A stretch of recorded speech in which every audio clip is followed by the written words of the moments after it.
At Citi Field in New York, the New York Mets play the Philadelphia Phillies. New York Mets baseball on SNY is brought to you by Geico, the #1 insurer in the New York market. By Citi, preferred card of the New York Mets. By the State Farm agent of the game, Pat Cawley of Glendale, New York. Contact Pat at patcawley.com. By Budweiser, the legendary lager for legendary moments. And by Altice One, enjoy the ultimate viewing experience with Altice One, only from Optimum. Friday night in the big city. Fun city. Lots to do in the big town. It's always something happening. Are you ready? Checking the standings in the National League East. A month ago today, the Phillies had a game-and-a-half lead, but they've fallen on hard times of late, and they are playing must-win games now. And a pleasant good evening, everybody, and welcome to Citi Field. Gary Cohen, Keith Hernandez, Ron Darling with you tonight as Mets open a 3-game series against the second-place Phillies. Since August the 7th, the Phillies are 9-17, and their offense has been really the big story. Well, they've lived on their pitching, and particularly their starting pitching, but this team collectively has gone in the tank offensively. Their big guns, Odubel Herrera had a terrific first half. He's in the second half is hitting .227. You've got Cesar Hernandez hitting .213. What's wrong with him? They have no idea. And their all-star left fielder, Reese Hoskins, the last 30 games hitting under 200. And those are the big guns on this team. And the Phillies are going to make a run on the Braves or postseason. They got to get their act together. One of the big games that they've had in the last month was against Steven Matz down in Philadelphia. But Matz has been pitching great since then. He has been pitching great. He got beat up in that game, but had a couple of good starts after that, particularly his last start in San Francisco when he struck out 11. Steven's not a strikeout pitcher by nature, but he was outstanding on that afternoon. And he'll go up against one of Jacob deGrom's competitors for the Cy Young Award, Aaron Nola. Well, Aaron Nola really has been the MVP of this Philadelphia Phillies team. He's going to have to be almost perfect down the stretch for them to have a chance. Mets have seen Nola 4 times already this year, and he has pitched wonderfully against the Mets this year. They'll try and break through against him. Asdrubal Cabrera back in town in a Philadelphia uniform to face the Mets tonight. It's the Mets and Phils, all the action on SNY.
Win cash if a Mets player hits a home run off the New York lottery sign. Current bullpen jackpot is $350,000. For more, go to sny.tv/New York Lottery to enter. Sunday is McDonald's Family Sunday. The Mets take on the Phillies at 1:10 p.m. The first 15,000 fans in attendance will receive a Mets chip bowl, courtesy of Hanes Celestial. Plus, all kids 12 and under can run the bases after the game in the Mr. Met Dash, courtesy of Northwell Health. For tickets, visit Mets.com/tickets. Your Ford leaderboard: 4 pitchers from the National League East and 1 unlikely candidate from Coors Field. Who would have had Kyle Freeland on that list when the year began? Jacob deGrom, though, far and away tops in the league. Aaron Nola will try and sneak up on him tonight. deGrom will pitch Sunday. First pitch tonight is coming right up.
Mats and the Mets get ready to face an all right-handed Phillies lineup tonight. Carlos Santana has been doing a lot of leading off lately as Gabe Kapler tries to find a winning combination with his slumping offense. Cesar Hernandez, who's been their leadoff hitter the last 4 years, has been dropped down in the lineup.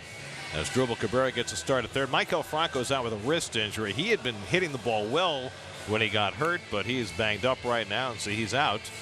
And Matz faces a Franco-less lineup. The Toyota numbers for Steven Matz. He's even pitched better here at Citi Field. His last 10 starts, his ERA 3.53, but has not gotten a win. Carlos Santana set to lead off. Santana had a leadoff home run on Tuesday night. Well, he does walk a lot, Mr. Santana. And this is his 7th game in the leadoff spot. And he's been one of the few hot hitters in the lineup. 344 over his last 8 games.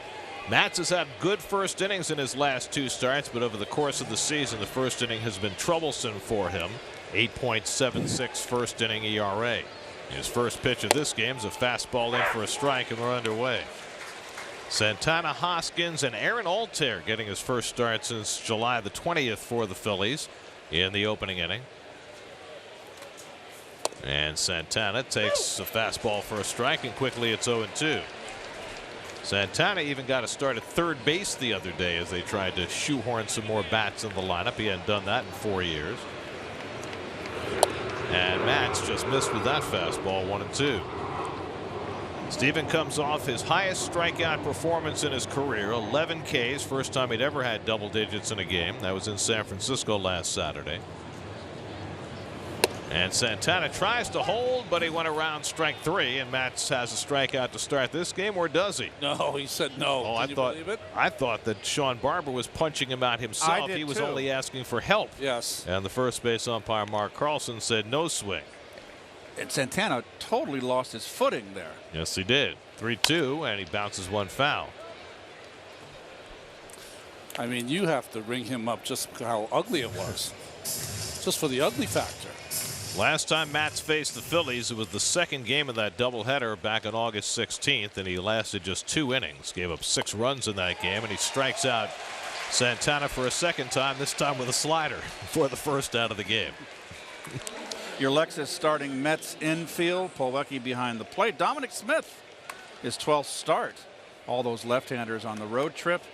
Didn't see a lot of action. Only 3 at-bats, actually, on that road trip. But he's in the lineup tonight. And Nimmo in center field. Mr. Bruce takes a visit back out to right field. Most notable tonight, the night off for Ahmed Rosario, who had a fantastic road trip, but sits today for what Mickey Callaway says will be the final time this season. Just a day off. I don't think he wants a day off. He's red hot. Rhys Hoskins hitting number 2 in the order. Hoskins has been slumping lately, hitting just 170 over his last 30 games. And they say that they have been pounding him where his pots and pans are. That's that kitchen inside corner. Been having a hard time with it.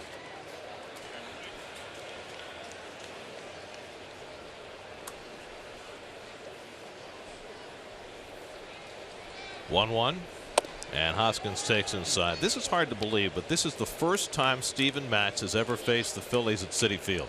He's had 3 starts against the Phillies in his career, all at Citizens Bank Park. 2 of them this year. Hoskins, it's a shot and a great stop by Frazier. Up and throwing, and Smith with the good footwork for the second out.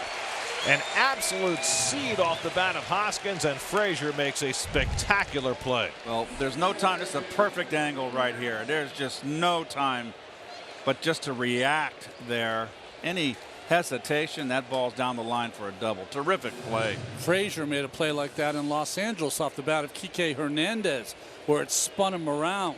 This time he didn't have to roll over. It was hit so hard he had time to just push himself back up. So 2 out and nobody on. Now Aaron Altair. And this will give you an idea how run-starved the Phillies are. To try and get an extra right-handed bat in there, Gabe Kapler starting Altair, who spent 6 weeks in the minor leagues. He had hit so poorly. He started 49 games, but the last one was July the 20th. And now back in the starting lineup tonight against Matz, and quickly down to the count 0-2. And the slider misses high, 1-2. And evidently Altair did not have an easy time of it down in the minors. Nope. Hit just 244 with 2 home runs in 34 games. And Matz pops him inside 2-2. And Steven, who always works fast, is working at an even more rapid pace early in this game. Yes, he is.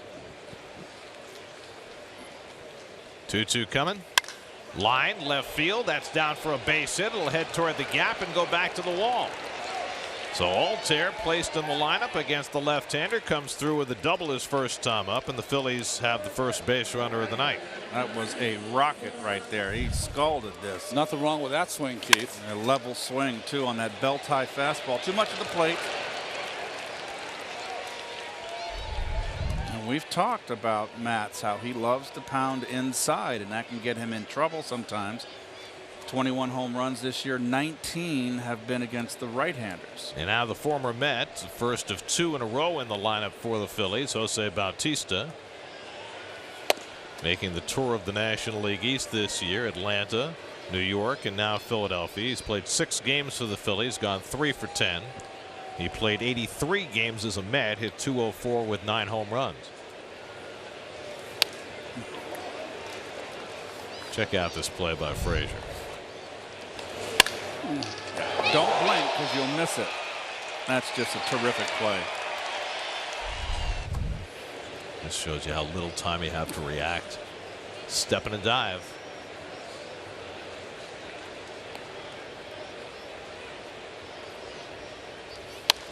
Changeup fouled off. One of the issues for Bautista as a Met is that he didn't hit lefties at all. He's hitting just 180 against left-hand pitching this year. He struggled, inexplicably struggled against left-handers, and from what I saw, that he took a lot of fastballs inside, seemed he couldn't get around.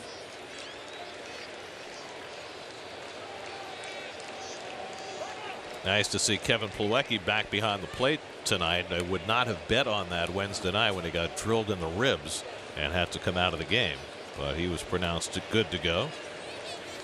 1-2 coming, and a check swing foul, and that slider running in on him, and Matt's throwing his slider a lot early in this game.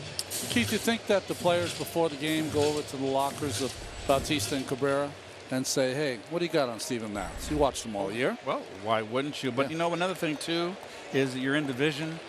You've seen these guys enough. Bautista fouls one back. Ooh, that was coming right at Al. You know, like Gary mentioned, it's only the third career, third start this season of Matz against the Phils. Oh. Bautista's really taking a nice at bat here. He's been on 3 or 4 pitches.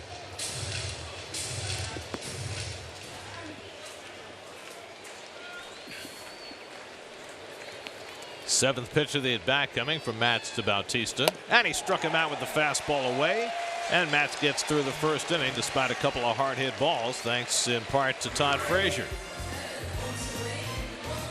Matz struck out 2. Frazier took care of the other. Mets come to bat, no score.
First round draft pick Aaron Nola has developed into an unquestioned ace this year, having by far the best year of his career, second in the National League in ERA, 15 wins already this year, and he faces the Mets for the 5th time this season. Well, Land Rover above and beyond numbers, a Cy Young type year if it wasn't for Jacob deGrom. Struggles a little bit in the first inning. His ERA is over 4 in 28 starts. With Rosario sitting tonight, Brandon Nimmo moves up to the leadoff spot. Brandon's hitting .370 in 8 games since coming back from the disabled list. And Nola's first offering is on the inside corner, 0-1. Nimmo, McNeil, and Conforto, 3 left-handed bats for Nola to contend with. Although lefties have hit just 190 against Nola this year. Righties 206, so it seems to hardly matter. But the Mets put as many left-handed bats as possible in the lineup today. They have an all right-handed bench. Nola, I guess, struggled in his last game. Gave up 3 solo shots to the Cubs, who are one of the best offenses in the National League, maybe the best. But he struck out 11. Over 5 2/3, an 8-1 Cubs win. Just Nola's 4th loss of the year. Well, he's got a terrific curveball. He gets great spin. He's got a great changeup too. I mean, that's why he's 15-4. Made his first opening day start this year, made his first all-star game, and both are undoubtedly the first of many to come. Nubbed up the first baseline. Santana's got it to retire Nimmo 1 out. Here's your Geico Mets starting lineup. We mentioned Nimmo in the leadoff spot. Dominic Smith, just his 2nd start since he started against the Phillies back on July 11th. Reyes gets the start at short with Rosario sitting tonight. Here's Jeff McNeil, just continues to hit. 2 more hits on Wednesday in LA. Reached base safely in each of his last 19 starts. 134 at bats deep into his big league career, which means he will not qualify as a rookie next year. He's hitting .321. Anything over 130 at bats, you lose your rookie status for the following year. And unique among these Mets, or just about singularly, he has done better at home than on the road. Mets have just not been able to score runs in their home ballpark. In fact, the Mets in their last 50 games at Citi Field have scored 143 runs. So over a 50-game stretch, they averaged 2.9 runs per game. That's their worst stretch of any 50 home games in terms of scoring runs since 1976, when they were wearing the bicentennial caps. I remember that well. 1-2 to McNeil. That was when the Mets were ready to begin their slide. Well, 77, of course, was the year they traded Seaver, and it all came apart from there. Yes, it unraveled. Michael Conforto on deck. And McNeil goes down on the fastball away, and Nola has his first strikeout of the night. And that's a very impressive strikeout right here, because McNeil, tough strikeout, puts a good quality at bat in, but that's just a sweep right there, and that is completely fooled. Big live fastball outside corner. 3-quarter delivery, 4-seam fastball, and just threw it right by McNeil. So 2 out and nobody on. Now Michael Conforto. Michael had just 7 hits on the road trip, but 3 of them were home runs, 1 apiece in Chicago, San Francisco, and LA. 21 home runs now for the year. That's that slow curveball leading Conforto off. Michael has burned a lot of pitchers this year. First ball fastball. And the curveball wrapped around the plate, and it's 1-1. You see the shift against Conforto. Cabrera alone on the left side. One of the things I enjoy about watching Aaron Nola pitch this day and age, where everyone is restricting their windup to almost a stretch action, right? He has all kinds of moving parts in his windup. Big high leg kick, flips the glove, knee is kind of bent, 3-quarter action, hides the ball. It would seem as though there's a lot of deception in there. Yeah, big time. I mean, there's a lot of things. Flipping the glove there, second high leg kick, and then comes right at you. He looks like an old-time pitcher.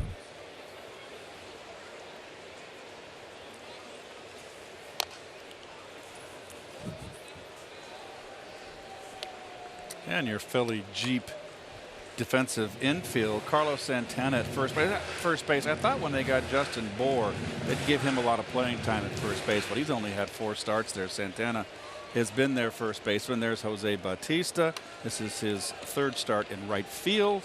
Altair has just been back up. Hasn't played much. He's in center.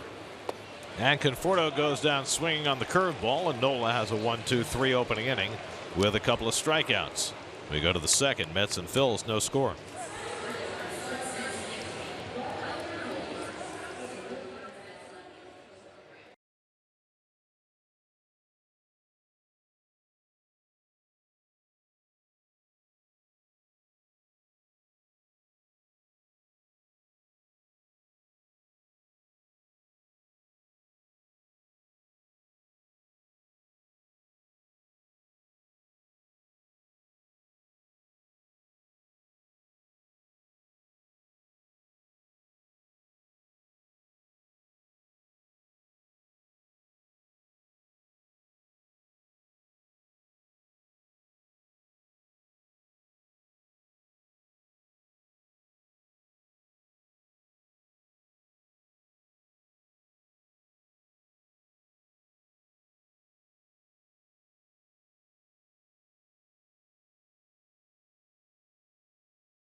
Asdrubal Cabrera at the plate, his first Citi Field at bat since the Mets traded him to the Phils. That was on July 27th. He's played 35 games for the Phillies, and the results have been meh. He's hitting .235 with 5 home runs. He's been better lately. He's gotten a couple big home runs. And Matz jams him and he fouls it off. 0-2. You got him on the meh meter. Very nice.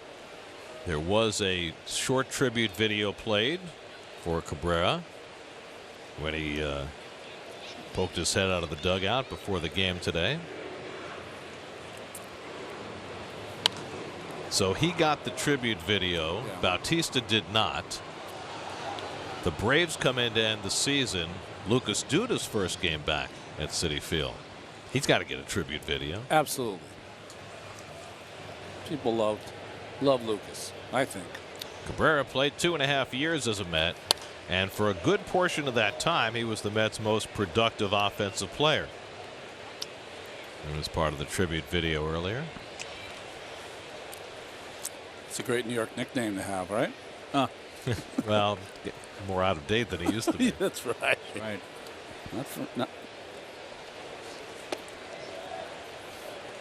Well, to the Cabrera with Hernandez and Kingery to follow. Asdrubal comported himself professionally in his 2.5 years here with the Metropolitans. Really, in 2.5 years, he had one bad moment. That was in San Francisco when he said he wanted to be traded when they were going to move him off short, but he got over that in a hurry. Matt strikes him out with a curveball. So Matz has 3 strikeouts through his first 5 batters. Well, Matt's continuing what he did in San Francisco, and that is strikeout batters at a prodigious rate.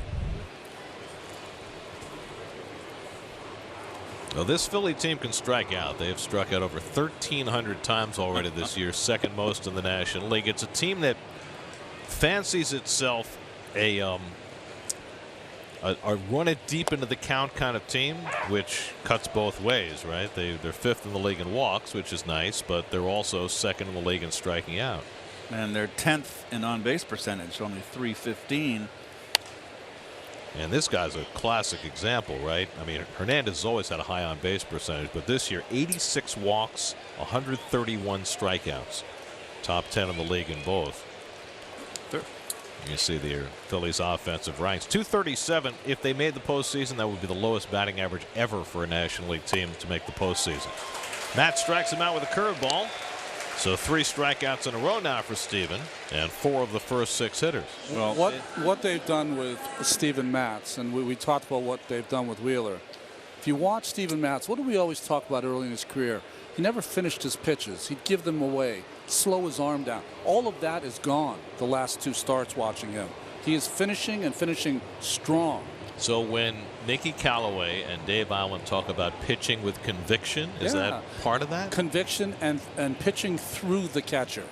Some pitchers will try to pitch to the plate. You don't pitch to the plate. You pitch through the catcher. I think Dave Allen's tutelage here has just finally set in here. He set the tone early in spring training. He's a no-nonsense guy. Scott Kingery rips one right to Frazier. Another hard hit ball to Frazier, and he's equal to that task as well. Matz has himself a 1-2-3 second. 4 strikeouts in the first 2 innings, and another bullet. And Todd eyes wide open, and then shut.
We go to the bottom of the second. Mets and Phillies, no score. Empire State Building in green and gold. Oakland A's? I don't know. Green Bay Packers? Jay Bruce leads off in the home second.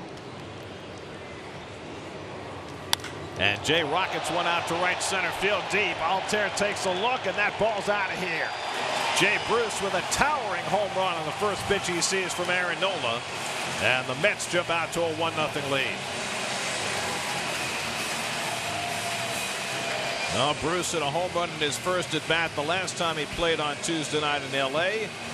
And now he delivers a first at bat home run tonight, his 6th of the year, and his 3rd since coming back from the disabled list. Right down the middle and around mid-thigh. Aaron Nola had only given up 8 home runs before his last start.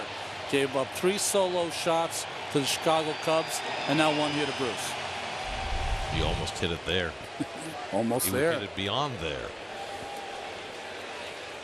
So 1-0 New York, and now Todd Frazier. And he takes a curveball for a strike. So after being beat on a first pitch fastball, Nola throws a first pitch curve. That Mets home run means City will donate enough for No Kid Hunger to provide 20,000 meals to kids in need. Now Bruce certainly looks more comfortable than he did at any point before he went on the disabled list. I'll say outer half, mid thigh, a little above the mid thigh.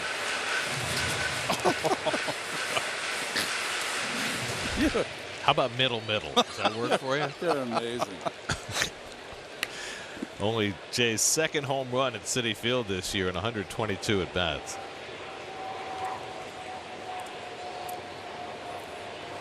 And Frazier bounces the curveball foul. Frazier has struck out in 5 of his last 6 at bats.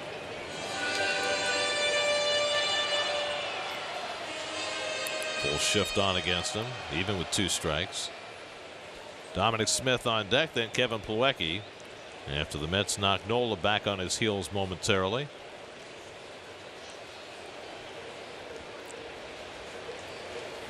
And the curveball in there, strike 3 call, make it 6 strikeouts in his last 7 at bats.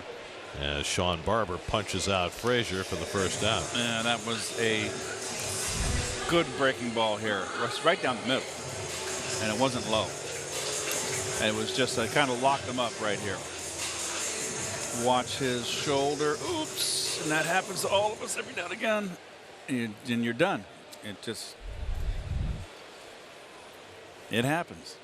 Good pitch. See, if it's not low, though, why is Alfaro moving it back up? That's how they're taught. Yeah. So here's Dom Smith getting a start at first base tonight. Mets faced all lefties in the series in Los Angeles, so Dom came off the bench. Had a base hit on Tuesday night. It's only his second start since the 11th of July. He had the 1 start here against the Giants on the last homestand.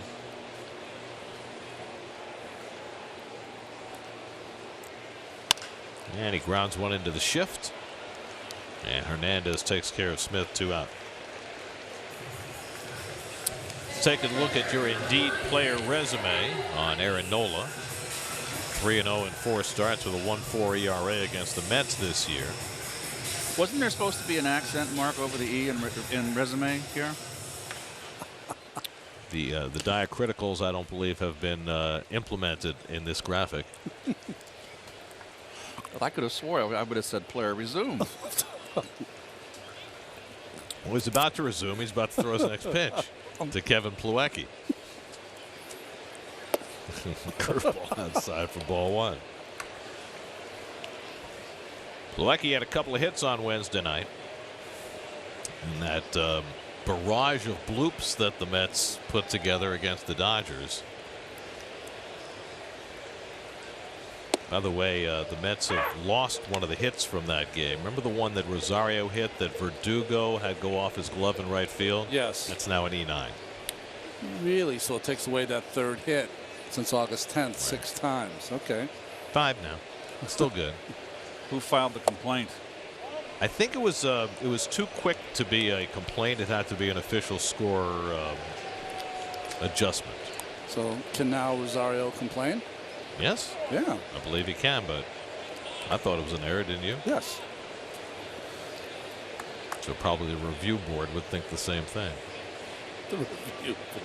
There's a review board. Oh, and Plawecki gets drilled again.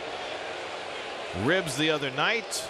Got him on the wrist this time, and he's holding that left arm gingerly. Well, that's not a good spot to get hit. He's been seeing the trainer way too much lately.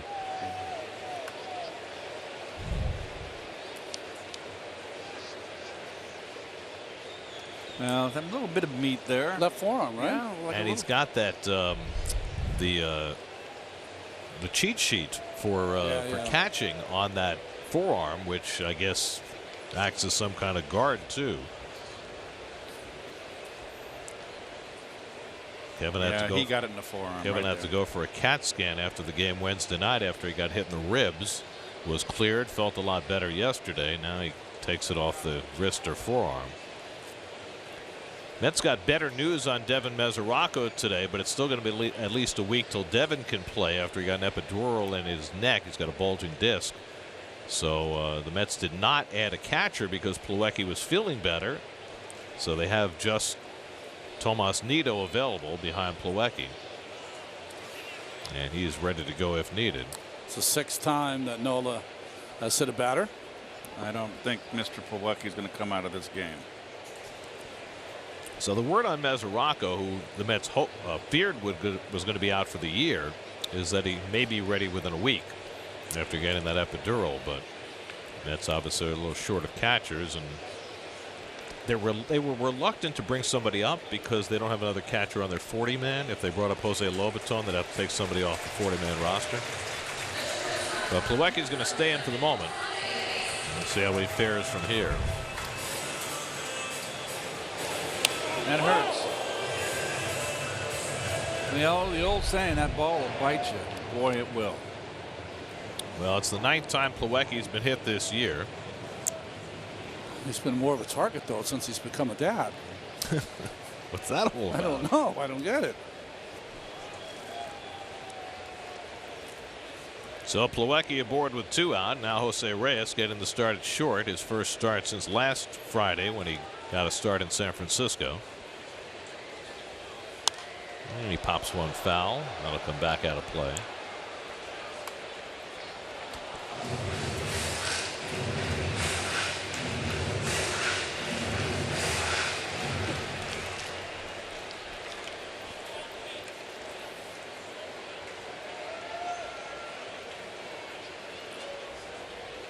The team the Phillies are chasing in the National League East, the Braves, are playing in Arizona again tonight after pulling one out last night in extra innings against the Diamondbacks to stretch their lead to 3.5 games.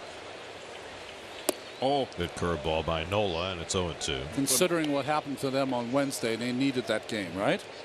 Well, they nearly blew it. Yep. But they were able to pull it out after the Diamondbacks had tied it in the 9th. They'll have Kevin Gausman going tonight against Patrick Corbin in the desert.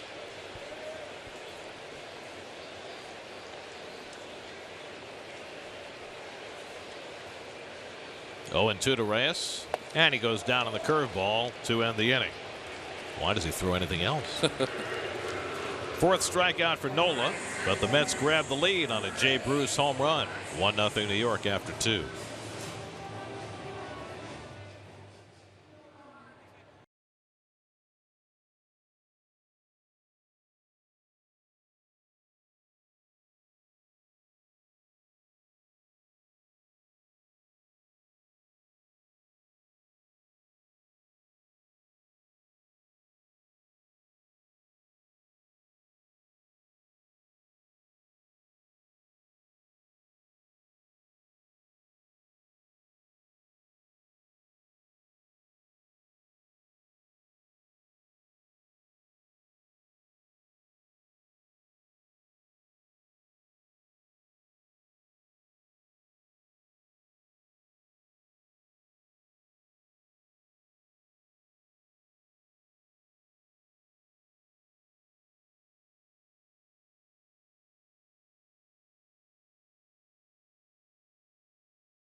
Price for $25.99. Watch every out-of-market regular season game, plus get a free subscription to MLB At Bat Premium. Blackout and other restrictions apply. Visit MLB.tv to take advantage of this limited time offer. Steven Matz getting ready for the 3rd inning, working with a 1-0 lead. Let's go to the Jim Beam Bourbon Bar, and to Steve Gelbs. His report tonight is brought to you by Jim Beam. Steve? Well, Gary, in the 2nd inning, Ron was talking about the difference with Steven Matz being that he's really finishing his pitches a lot better now than we've seen in the past. And speaking with Matz about it, a lot of this goes back to health. In the past, especially last year, his elbow was bothering him so much that he felt like he couldn't finish pitches. He felt like he had to cut off his pitches to save that elbow. And then in terms of speeding up his arm, making sure that everything looked like the same pitch coming out of his hand, he's known it's been a problem for him for a little while, but he couldn't throw bullpens last year because of that injury, so it's something he couldn't work on. This year, however, in those side sessions, he has been very conscious of it and really trying to work on making every pitch look the same arm speed-wise. He's got the arm speed consistent. He's got his pitching speed revved up, and Jorge Alfaro stepped out on him, which I think the Phillies are going to probably do more of.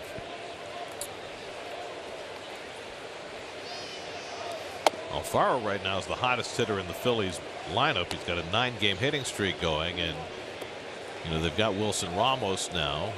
Alfaro's been catching Nola all year, but the way Alfaro's hitting and with his defense, maybe he stays in there. I don't know. Ramos has been struggling. Ramos against the Mets? Yeah, well, that's true. There is that. Well, the Phillies have got to find the right combination here. They got to start hitting. Unfortunately, the Atlanta has not been able to take advantage of the Philadelphia's doldrums. And what about Washington? Well, they're 8.5 back. Washington. They've just lost opportunities too. This has been kind of thrown up for grabs. Yeah. Well, I mean, it just shows you what might have been if the Mets had not had that dreadful stretch in May and June. And the Mets are 18-12 over their last 30 games, which is the best mark in the division. Which doesn't mean anything, but it just gives you an idea how up for grabs this division was all along. All the months count. Kind of how it works. I mean, here are the Phillies. They're only 7 games over 500 for the season, and they're still in contention. Yeah.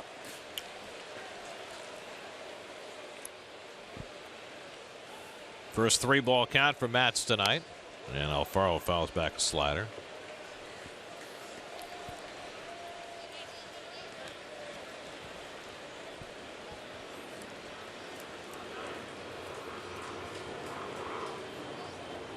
Alfaro really taking his time. Very conscious of slowing Steven down. Pitcher Nola on deck, and Alfaro takes just inside ball 4. And so there's the first walk given up by Mats. It comes leading off in the 3rd. I thought it was inside. Barber's been good. He's been a pitcher's umpire, but I thought this was inside. Oh, thank God. You were correct, Ron. The pitch cast usually betrays me.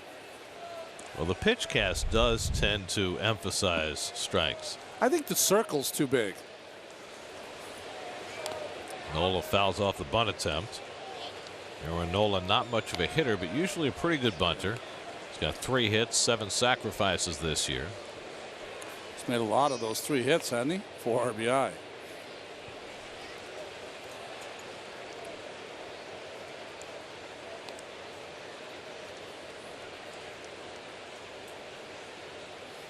And Mats gets the changeup over, and it's 0-2. In fact, I think he had one of those big hits against the Mets. Nola down the right field line. You remember that? Yep. After we'd given all his negative hitting numbers, the fact that he's 10 for 153 in his career, he goes down looking at a curveball this time. That's 5 strikeouts for Mats, first time through the batting order. 1 out in the inning. So 3 of them via the curveball. Pulled his bat back twice in a row on strikes. Nola did. So unable to move the tying run to second base. And now Carlos Santana as Matt starts his 2nd time through the batting order. Santana struck out his first time up, and he takes a fastball away. That pitch will be the difference maker for Steven. Once he hones that in, that little tailing, sinking fastball away for a strike to right-handers, endless what he could do. Ronnie, he was able to dart that pitch in his last start in San Francisco. He was very sharp. I like his breaking ball. Tonight, he's gotten strikeouts on that down breaking ball, getting it to break late and tight and downward, gets under the bats, under the Philly bats thus far. Do you think the shape of that curveball has changed? Yes, I think the axis is different. I think it's a little sharper too, don't you think? Yeah. Ron? And that could be the health of the elbow, not worrying about it, being able to let it go. You know, what's interesting, it's counterintuitive. When you don't feel good health-wise as a pitcher, sometimes you kind of shorten it up a little. That's the worst thing you can do for your arm. It's better to let it go. Well, there you go. There's a good one. Well, the problem is we don't know what the best thing to do for anybody's arm That's is. so and true. This week has certainly been a downer as far as young pitchers, and bad news for Shohei Ohtani. Now, today, Michael Kopech of the White Sox, the kid they got in the Chris Sale deal, he's going to have Tommy John surgery. I mean, this is a kid who they protected through 2 rain-delayed starts, right? They took him out both times because they wanted to protect his arm, and it doesn't matter. There's no protecting the guys that throw 98 to 100 miles an hour and throw all out. At some point, are going to put themselves at risk. It's just that's the nature of the ulnar collateral ligament. Well, it reminds me when Kerry Wood came up with the Cubs, and that strikeout game he had where he was throwing sliders so hard, and I remember watching on TV and going, he's not going to hold up on doing this. He can't possibly do this over 32, 33 starts. You were correct.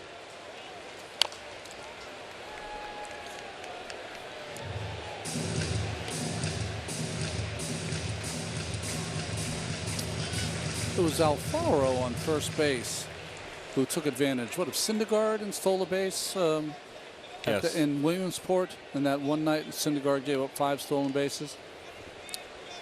It was his second of the year. Actually, he had 2 stolen bases in that game. That's right. Santana might have had 1 also.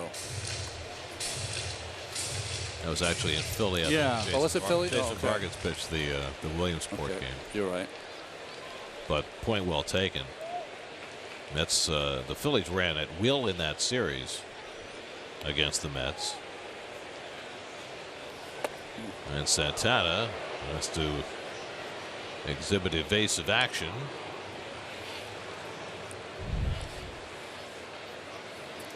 Well, he's got the big leg kick, and down goes Frazier. Oh, Santana. So 3-2 with 1 out. Alfaro at first. This will be the 10th pitch to Santana, and Matz checks in on Alfaro. 25 steals against Matz this year, only 2 caught.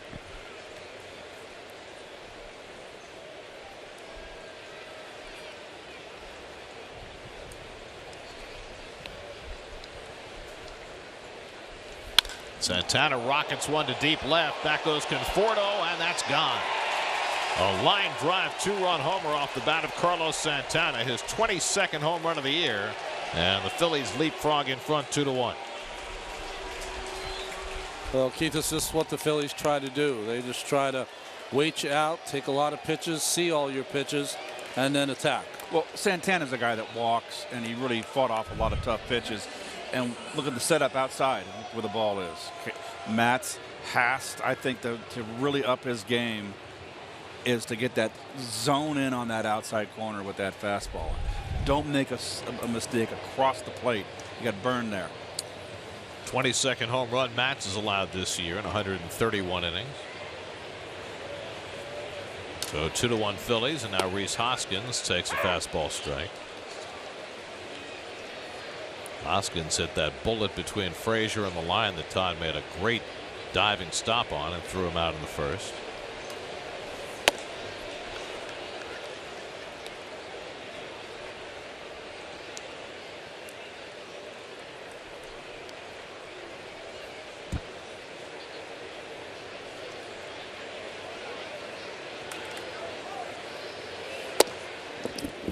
Coincidence or not, Santana appears to be thriving in that leadoff spot for the Phillies, and may well be that Gabe Kapler sticks him there for the duration.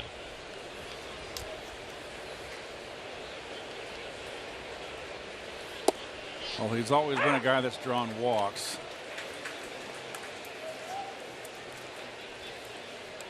.360 plus on base percentage career. 350 this year, so Yep. he's been right there. But, you know, he's a power guy. The criticism is, do you want someone like him who's got 22 home runs? Do you want him walking all the time, or do you want him swinging the bat and driving in runs? Well, you can do both. I mean, that's what Curtis Granderson did as a leadoff hitter. Yeah.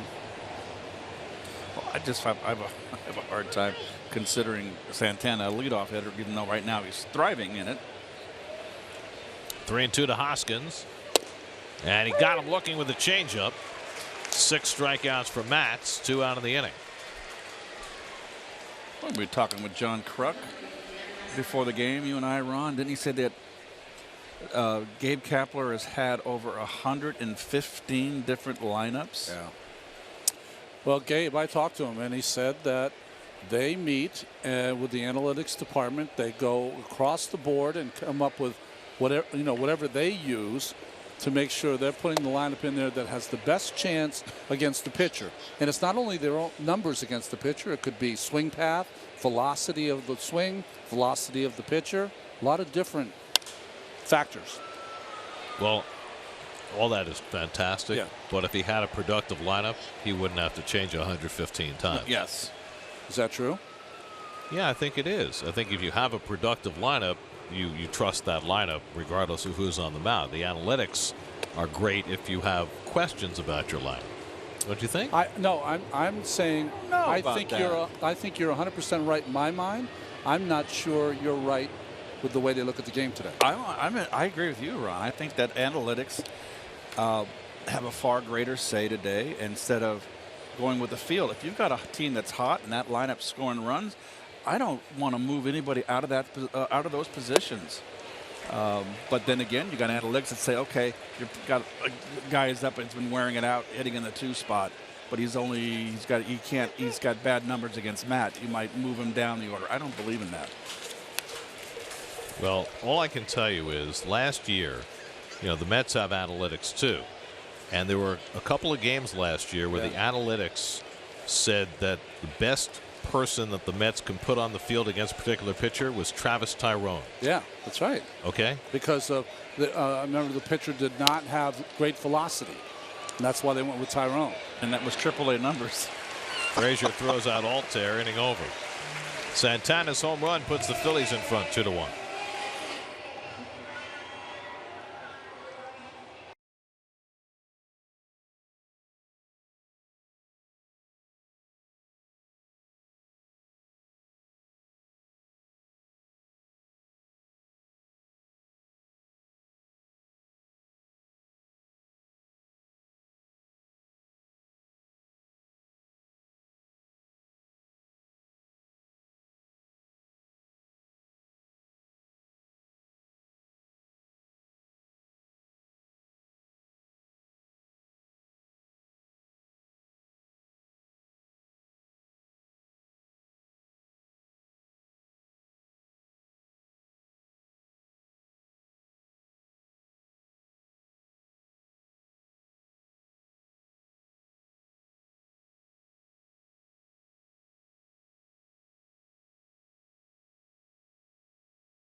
Lead gets ready for the bottom of the 3rd. Nice angle.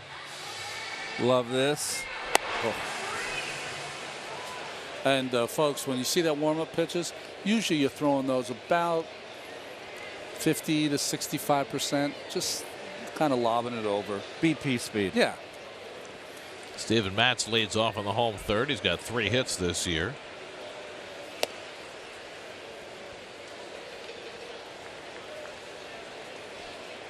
Matz, Nimmo, and McNeil for the Mets in the 3rd.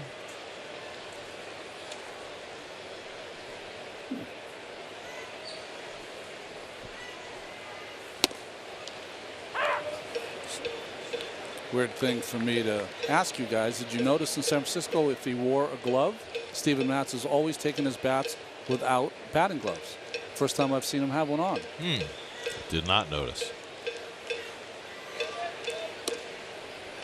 Curveball in for a strike, 1-2.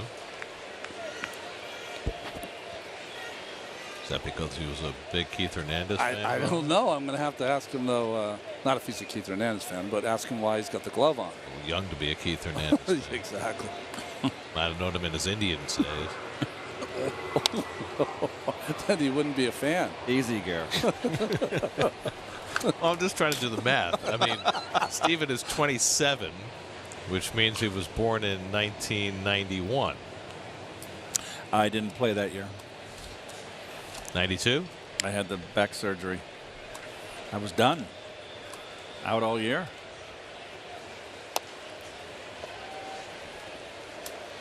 Killed that one off the plate.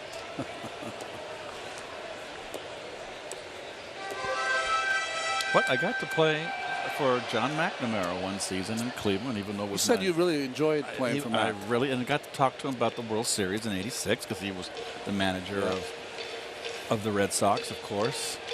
And just a good guy. Players manager. I stunk it up. Did you ask him why I didn't take Buckner out? No, I did not. Santana is going to try and do it himself. Had to get around his pitcher to do it, and puts the tag on Matz for the first out.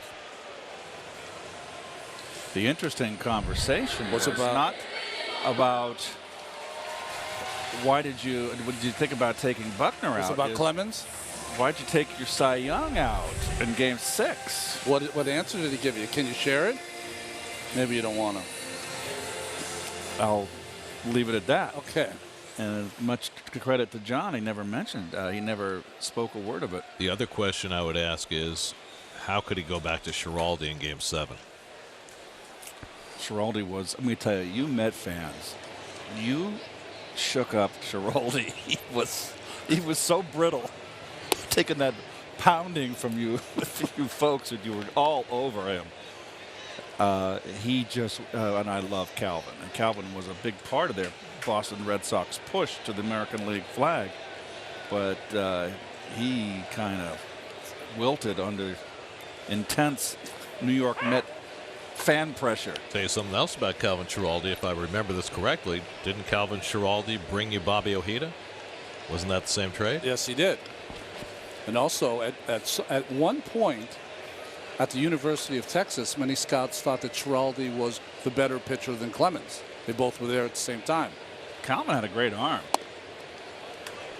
2-1 to Nimmo, who grounded out his first time up.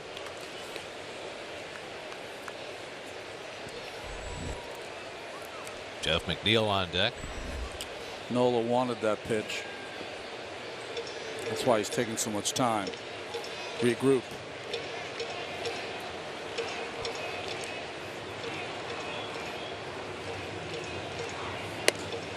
And a little high to Nimmo, 3-1.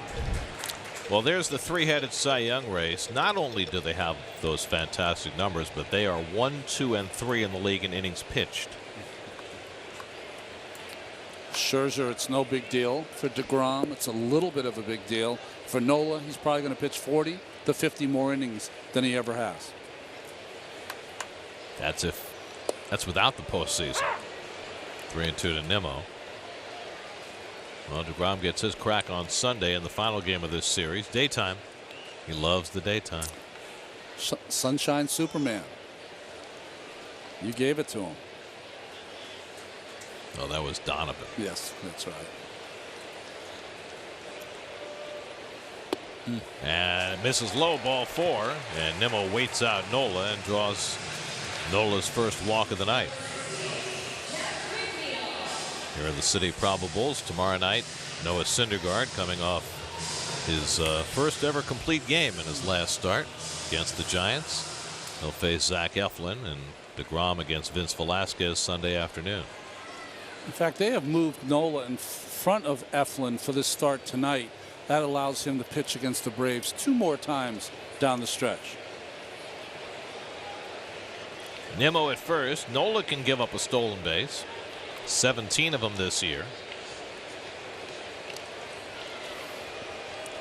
Of course, he's got the strong-armed Alfaro behind the plate to try and clean up for him. Nimmo's got 8 steals this year. McNeil struck out on a fastball his first time up.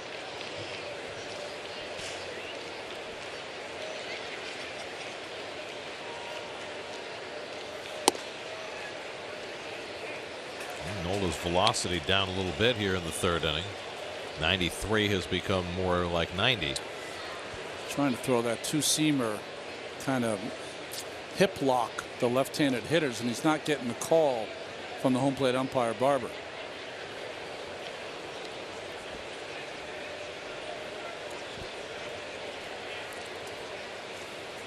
There goes Nimmo, and McNeil floats one down the right field line. That's going to land for a base hit. Nimmo to 3rd. He's going to be waved around. Bautista gets the ball in, and Nimmo scores easily on the double by McNeil, and the Mets get back even at 2. With Nimmo on the move, McNeil put it in play, and Nimmo races all the way home from 1st. I got to believe this is a hit and run. Look at hardly any swing at all. That ball was down and in, a tough pitch to make contact. And with Nimmo always busting, there's nothing but 100% for him. Good read.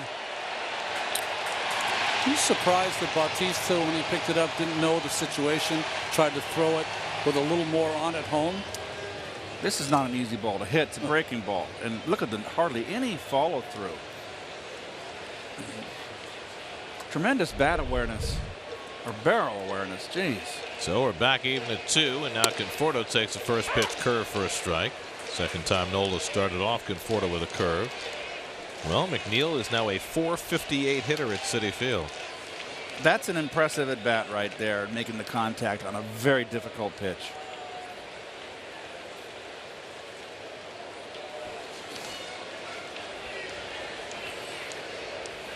Well, Mickey Callaway has said over the last week that, you know, absent a lineup full of 5 home run hitters, that he likes the old school feel of McNeil in that 2-hole, which gives you the ability to play hit and run, as the Mets just did, to good effect. And there aren't too many good hit and run artists left in this game. Crossed up. I mean, if he was crossed up, you have to talk to your pitcher, but maybe he wasn't. They hate to use visits early. Yeah. in There he the goes. game. There he goes. And now he's reluctantly trudging out there. Oh, he almost had his hand broken.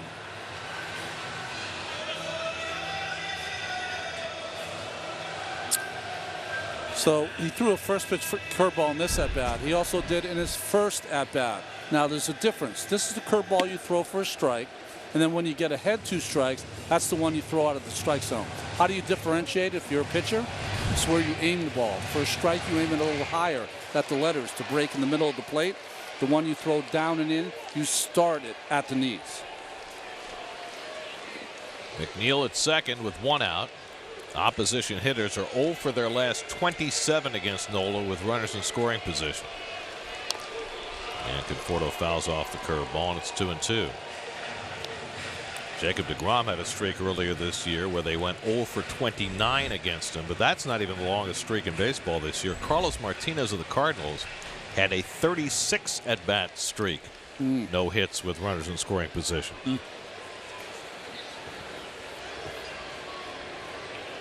Nola's is the longest current streak. 2-2 to Conforto with Bruce on deck. Michael takes the curveball down. He was able to lay it off at that time, and it's 3-2. You know, when I see that number, I say it all the time, right? Every pitcher has traffic, even the great ones. And it's the great ones pitch great with people on base, and the bad ones don't. That's the difference.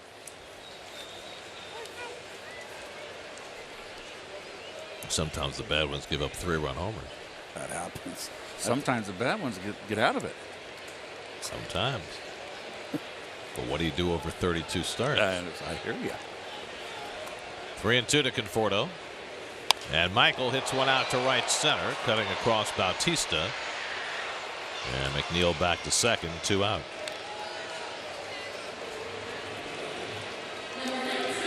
Aaron Nola, 25 years old, the 7th overall pick in the 2014 draft out of LSU, where his roommate was Alex Bregman. Oh, so you've got roommates in college, one of whom's a Cy Young candidate, the other one of whom's an MVP candidate. Wow.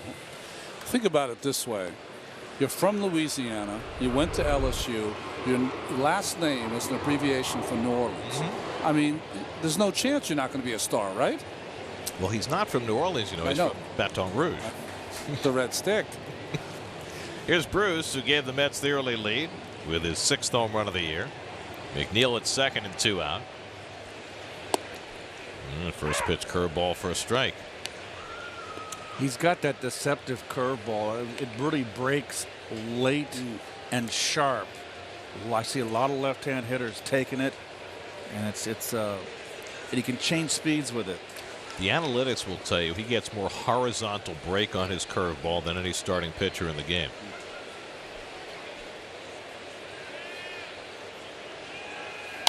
You know, you often think about the vertical drop on a curveball. That's right. Because that's the other word for a curve, right? A drop.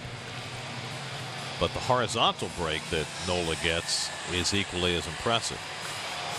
Remember, it was first pitch fastball that Bruce hit out of the ballpark, so that's why he countered with that first pitch curveball for a strike.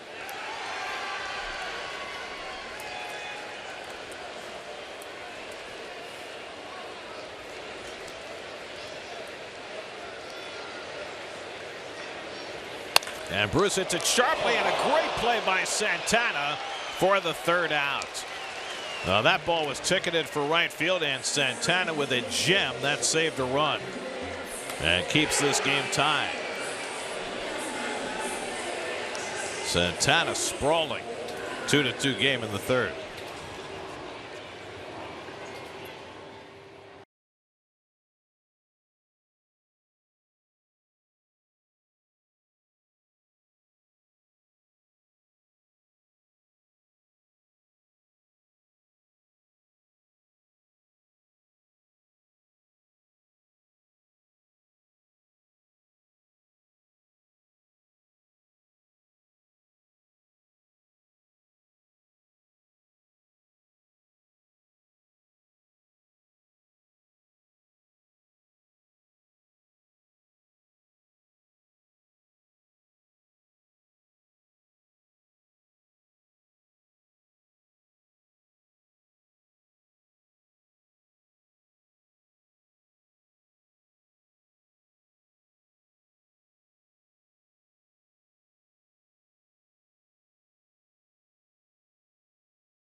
We start fresh in the 4th inning.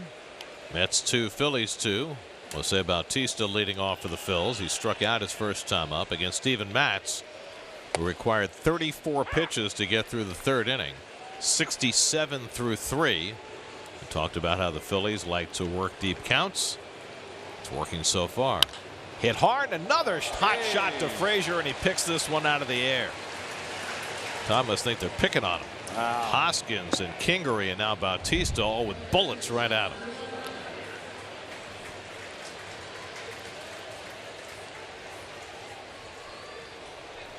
Piece of cake. Looks easier in slow motion. It sure does. So 1 hard out and nobody on, and now it's Drupal Cabrera, who struck out his first time up.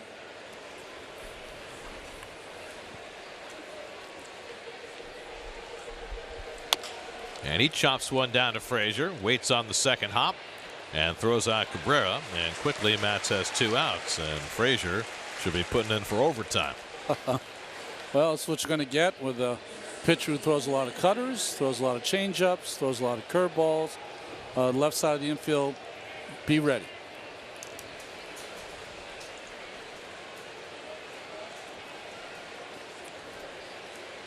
So 2 out and nobody on. Now Cesar Hernandez, who struck out his first time up.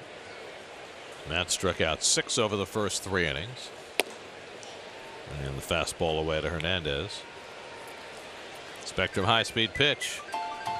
It's always a Met. 4 days out of 5. Got Syndergaard tomorrow, DeGrom on Sunday. Those are walkovers.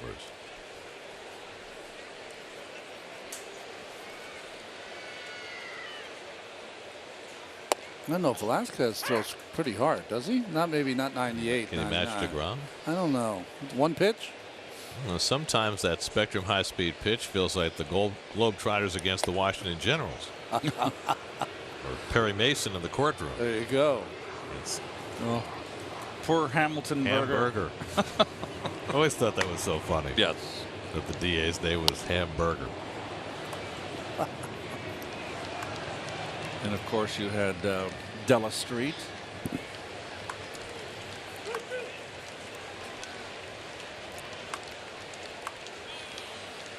(3-2), and he fouls it back. Change up from Matz.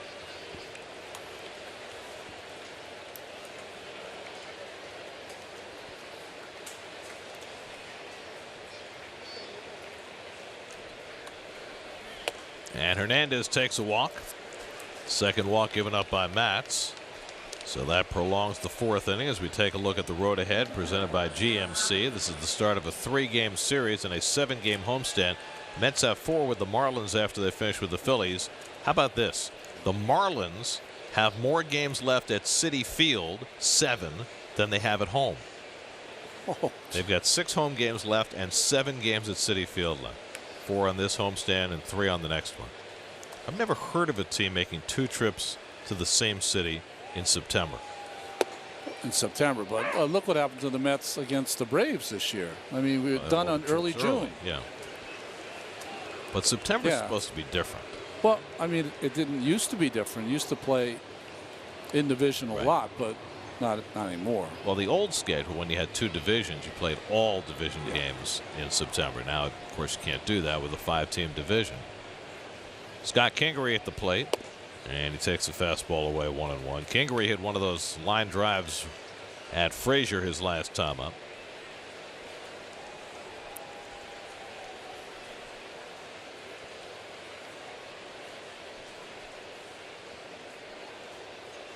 Hernandez at first, 17 stolen bases this year.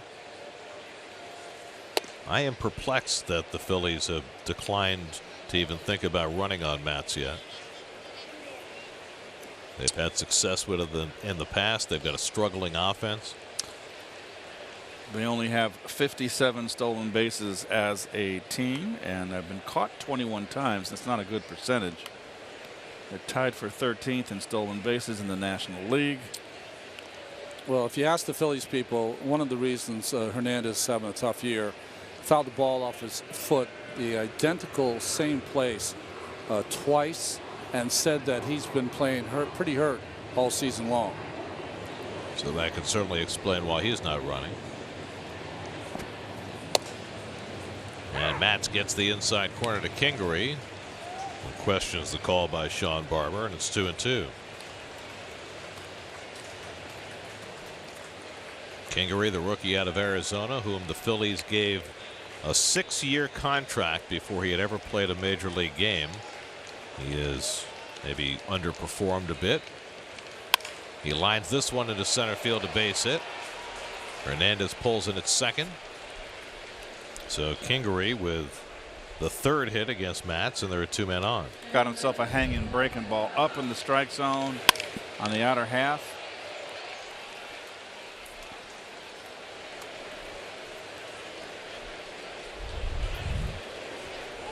So the pitch count really building for Matz. He was hoping for a quick inning after getting 2 fast outs, but now a walk and a 2-out hit. And he'll have to face Jorge Alfaro with 2 on. This is where you have to use your brain if you're a pitcher.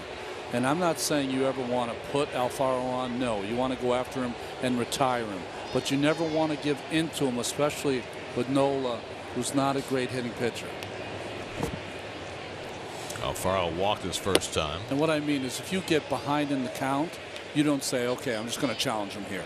Give him something to hit, and hopefully he hits it to someone. You never get in that position. If you get behind, you go soft. Make him get himself out.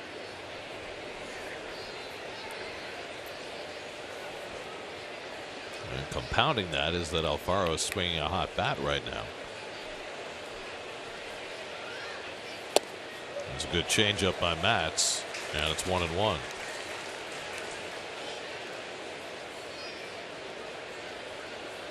I mean, do you think that way as a pitcher? I've got an open base. It's not first base, but there's an open base somewhere. When you have a hitter in the 8th hole who is hot and is doing well, and you got a pitcher who can't hit. Now listen, Nola could get a hit, but I would consider him an out. So I do not want to let this guy beat me. Keeping it away from him, and it's 1-2. That was that fastball away you were talking about in San Francisco, right? Yes, anywhere on the outside corner because he pounds so much in. Look at he beat Alfaro there. Now, if you throw a curveball or a changeup, this one should bounce or at least be in the dirt. And he struck him out with a fastball. So Matz blows away Alfaro to get himself out of 4th inning trouble. 7 strikeouts for Steven. Heat. That'll work. We'll go to the bottom of the 4th, tied at 2.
It was just 3 years ago. The Mets in the midst of their pennant chase in 2015 and the series that put it away in September in Washington. David Wright sliding home, exulting. Mets came from behind in all 3 games and swept the Nationals to put the division fairly well out of reach. That was quite a series. Remember so many things about that series. Cespedes with all manner of big hits. Kirk Neuenhuis with a big home run. Kelly Johnson. That's right. Todd Frazier leads off the home 4th inning and takes a strike. Frazier struck out looking his first time up. Smith and Plawecki to follow for the Mets in the home 4th. Well, those were happy days for David Wright. And tomorrow here at Citi Field, the Mets are staging a simulated game to try and get David closer to being able to play in a Major League Baseball game for the first time in over 2.5 years. He's going to take swings. He's going to field. Anthony Swarzak's going to throw some of those pitches as he tries to get back on the field himself. But David's got a lot to do, and it was interesting listening to John Ricco talk about the process. He kept on emphasizing this is really difficult to do, and his point was David had 20 games during his minor league rehab stint, didn't really get to where they felt, or he felt, that he was ready to play in a major league game, and now you're got to try and replicate that without any games to play in to get him closer to getting back on the field. Frazier grounds one to Kingery in the shift, and he throws him out, one away. But he's going to keep trying. May of 2016, the last time he played in a big league game.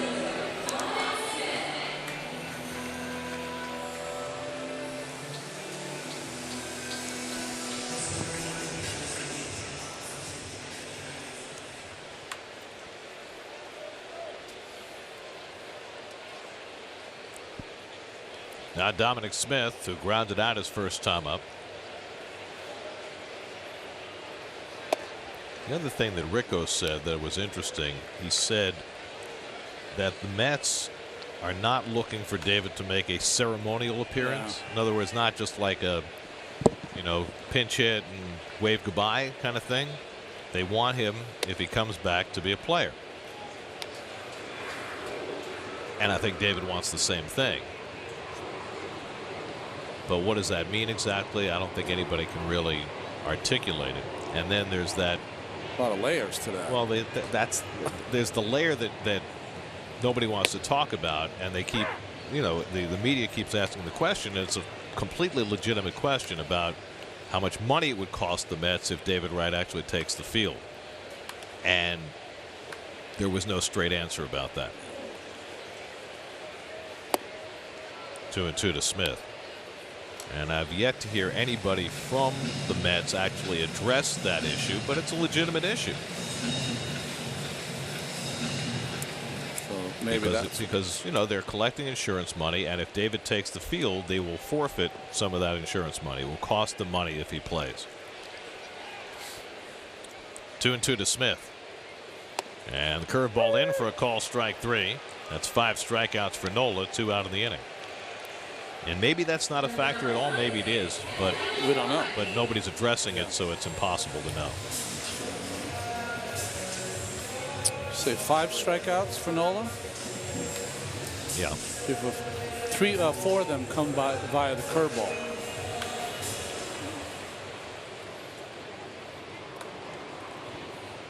So 2 out and nobody on. Now Plawecki, who was hit on the forearm by a pitch, but was able to hang in there.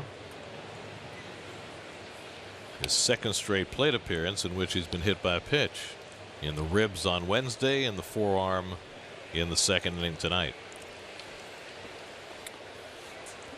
Nola right now in this game does not, and you mentioned it, Gary, does not have that good fastball.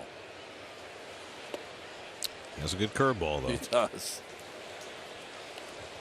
But he's a guy that usually we saw he can throw 94. He usually sits between 92 and 95 in that area, for more around 90, 91.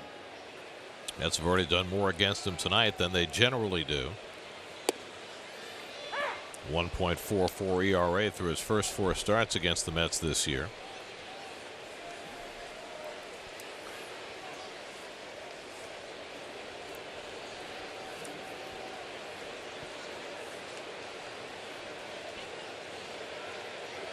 One-two coming. And Plawecki drives one out to center field, but playable for Altair right in front of the warning track to retire the side. 1-2-3 for Nola in the fourth. We're still tied at 2.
Heard today that Marie DeBenedictis has passed away. Marie was one of the 3 sisters who ran Mamas of Coronas, all the great Italian food that they provide for Met players, for the fans. Mamas of Corona is just an institution here, and we wish the DeBenedictis family all the best. Marie was a huge part of the experience here at Citi Field, and she died at a far too young age. She and her sisters Carmela and Irene do such a magnificent job, and Marie will be missed greatly. Aaron Nola leading off in the 5th inning. Nola struck out looking his first time up after failing to get a bunt down. So you go back to the last inning and Matz's ability to go after Alfaro and strike him out. Now he gets what you have to look at as a free out to start the 5th. It's a beautiful thing. Always want that pitcher leading off. As a defender out there, always get that 8th hitter. But now he's run a full count to Nola. And that pitch count just continues to rise, and the Mets are going to get the bullpen going in the 5th inning. 94th pitch from Matz, and he strikes out Nola, who chased the pitch out of the strike zone. 8 strikeouts for Matz. But you have to figure this is going to be his last inning if he can get through it. Eric Hanhold, who made his big league debut in L.A., gets up in the Mets bullpen, getting ready for his Citi Field debut. September is great because you have players come up and get a chance to do things, and some of them do things that have never been done before. Last night, the Toronto Blue Jays rolled out a kid named Rowdy Tellez. This has popped up on the first base side, and Smith in foul ground has it to retire Santana. Rowdy Tellez in his first big league at bat a couple of nights ago had a double, and then his first 2 at bats yesterday he had doubles. He was the first player in Major League history to have extra base hits in his first 3 plate appearances. Wow. And he was a 30th round draft pick. Wow, it happens. Rowdy Tellez. His backstory: his mom passed away a couple of months ago of glioblastoma. His dad could not catch a connecting flight to get there in time for the first game, so only saw the second game. So he saw history. Yes, he did. Then there was Francisco Mejia, the catcher that the Padres got in the deal for Brad Hand. His first start for San Diego, homered his first 2 at bats. He's a catcher that not sure if he's going to be a catcher. Well, the Padres have a catcher, pretty good one, in Austin Hedges. But what's interesting is that Mejia is the same place that Carlos Santana was about 10 years ago.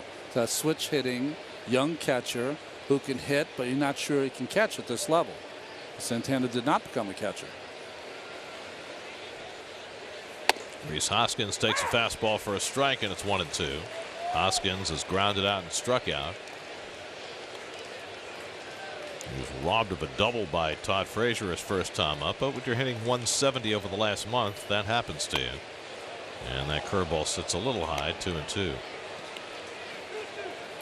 Finally got underway in Washington tonight after a long rain delay, the Cubs and the Nationals.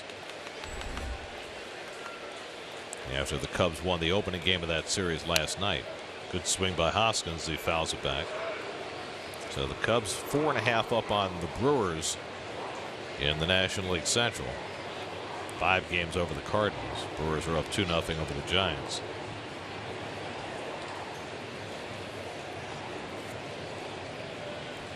Two from Matz to Hoskins, and he misses with the changeup. Full count.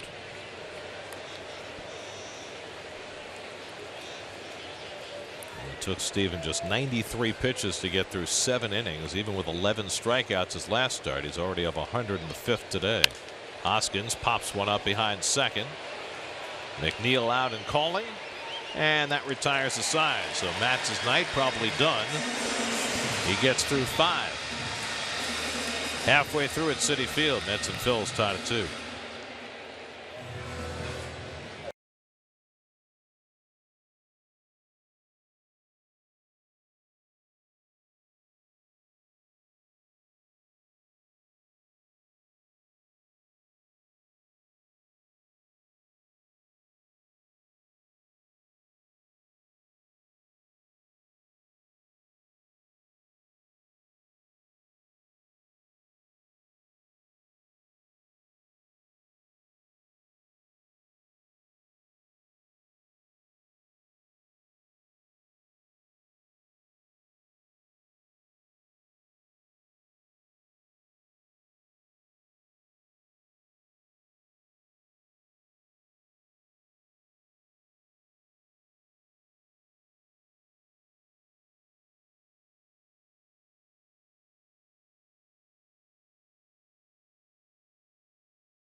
Steven Matz's night is over. As we go to the bottom of the 5th, Jose Reyes leads off. Jack Reinheimer has come out on deck to bat for Matz. Reyes struck out his first time up against Aaron Nola. Matz struggled his way through 5 today. 103 pitches. He allowed just 2 runs and 3 hits and struck out 8. But some long turns at bat worked against him in terms of his tenure in this game, and so Reinheimer will bat for him. Nola behind on Reyes, 2-0.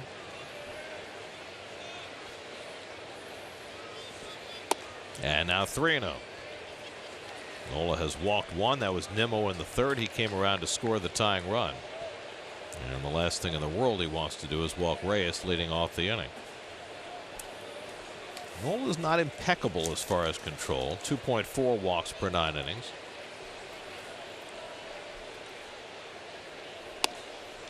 And he finds the outside corner, 3-1. 2.4, pretty good, though, when you contrast it with 9.3 strikeouts per nine. It's not Syndergaardian in terms of a strikeout to walk ratio, but it's not bad. Reyes tops one toward first. Santana with the shovel. Nice. And Nola gets there in time. 1 out. Well, the Braves up by 3.5 games. 3.5 weeks to go.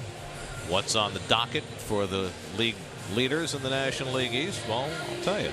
That's what it is. The Braves have 3 more to play in Arizona before going to San Francisco to complete their last Western trip. The Phillies have another trip remaining to Atlanta and to Colorado before finishing the season at home against the Braves. 4 at Colorado when they're trying to make that push for their first title in their history. Rockies won their 5th in a row on Wednesday night. They now have a 1.5 lead in the NL West, a division they've never won. It's an interesting time for a conversation. Really? Chris Young, the pitching, Rick Kranitz, the pitching coach, out to talk to Nola before he faces the pinch hitter Reinheimer. Is that a scouting report? I'm sorry to say, yes, it is. Well, they've only got 4 left. Jack Reinheimer, 4 for 15 in his major league tenure. And he takes a curveball for a strike. So that was the Sky report. Throw curveballs. Wasn't he throwing curveballs? Yes, he was. Oh. No, you know, you got to know your pitchers. Some pitchers, they want to know everything about a new hitter that comes up. So you just got to know your pitcher. He's going to throw another curveball now. Ball strike to Reinheimer. First ball, fastball hitter. I bet you that was it. I mean, couldn't Kranitz just have stood in the dugout and put up 2 fingers? Wouldn't that have been quite sufficient? Reinheimer might have seen it, though. Would that make a difference? I don't know. Swings through the fastball, and it's 1-2. It's back to 94. Let that one go. Well, Eric Hanhold continues to throw in the Mets bullpen. Looks like he'll be coming on a pitch in the 6th inning. Only chance the Mets have to get Matz a win is if they can get another run against Nola here in the 5th.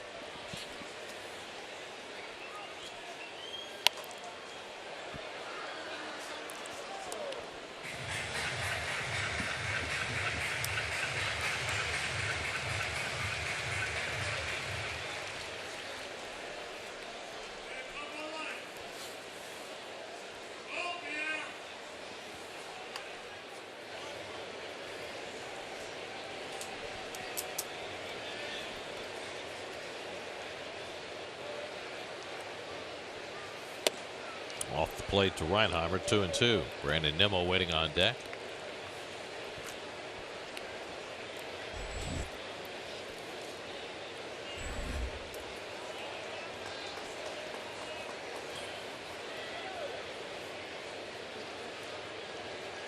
And the curveball almost hit him.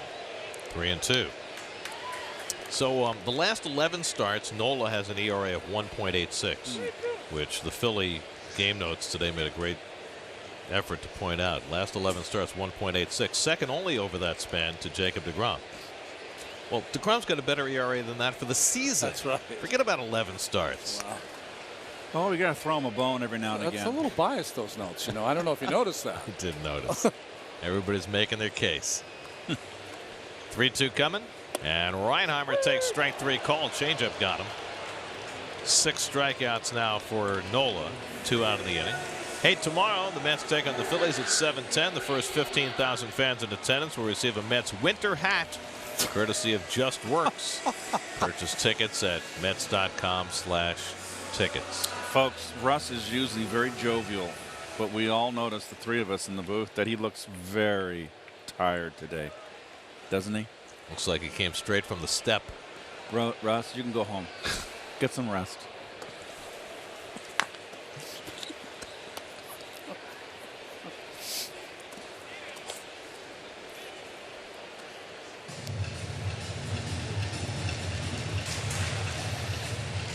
can wear our giveaways. You are in our show. I mean, remember when he wore the Jacob deGrom hair hat? Remember that one? I think that was the highlight. How's he going to look in the chip bowl? Is that a wearable? You're getting the certain haircuts. Yeah, like Mo from the Three Stooges. Exactly.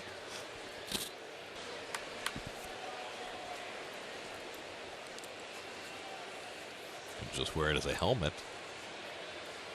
Good Fastball in for a strike to Nimmo, 1-2. I've never seen Russ with the angry face. Yeah, he doesn't do deadpan that well. No, I thought it was pretty good, but he's just the happiest guy. That's what I mean. Around us three miserable. Well, it's all a matter of degree, you know. Everything's relative. In tight to Brandon, 2-2. Notice, Ron, that when Nola has that movement, when he tries to throw that inside fastball to the left-handers, he wants to bend it around the corner, start at the hip. He never misses over the plate. That's right. He misses in. Can't get hurt off the plate. But boy, if you bleed it out over the middle, that's a dangerous pitch. Like that. Like that, exactly right. He got away with it.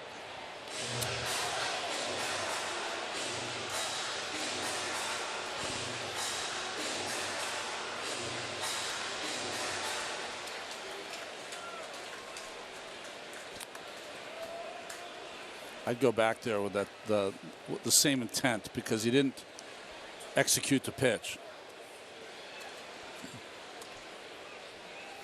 Instead, back to the curve. And Nimmo takes it for strike 3 call, and he knew it. 7 strikeouts for Nola over the first 5. It'll be a no decision for Steven Matz tonight. Come on, just a little smile for us, Russ. It's a nice hat. Couldn't smile it.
Carlos Santana's home run trumped that, and the Mets tied it in the 3rd. Steven Matz will get a no decision. Eric Hanhold comes in for his 2nd big league appearance, his 1st at Citi Field. Well, he looked good at Dodger Stadium. Got 4 outs, got in a little bit of trouble, and pitched his way out of it. And with the right-hander in the game, Odubel Herrera bats for Aaron Altair. It's been a rough second half for Herrera after a very good beginning to the season. And he pokes one down the left field line. He's got himself a base hit. It goes up against the sidewall, bounces away from Conforto, and Herrera pulls in at second base with a pinch hit double. So Handhold greeted rudely, and the Phils have the tie-breaking run at second. Well, Herrera with the big leg kick. He's really been a lot off balance I've seen of him, but there he just kind of slashes the ball down the left field line. That's a new term for Gary now. Slashes the ball down the left field line instead of slaps. Really? It's not new. It's just enhanced by your urging. Now Nick Williams will bat for Jose Bautista as Gabe Kapler rolls out his left-handed platoon. Williams, the regular right fielder, and he takes a slider low and in for ball one. Well, let's see how this shakes out right here. The Phillies in a stretch run here, trying to make a move on the brace. Have to get this runner over minimum. And Handhold misses with the fastball, and it's 2-0. Eric Handhold, 24 years old, out of the University of Florida. Came over from Milwaukee in the Neil Walker trade last summer. And still trying to catch his breath. There's his changeup, and it's 2-1. Steve Gelbs and Wayne Randazzo were joined by former Mets catcher Todd Hundley in the latest episode of Rain Delay Theater, the podcast. Here's some incredible stories about Todd's childhood, plus what it was like catching for Doc Gooden. Just search Rain Delay Theater and subscribe wherever you listen to your podcasts. Good fastball by Handhold, and Williams fouls it back 2-2. SNY Super Slow Motion is brought to you by your Mercedes-Benz Tri-State dealers. Mercedes-Benz, the best or nothing.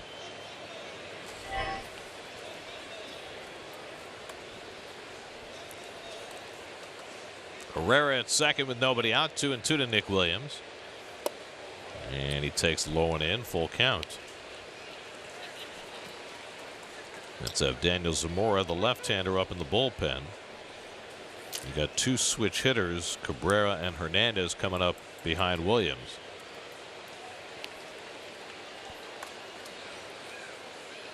And Williams goes down swinging on the changeup from Handhold for the first out.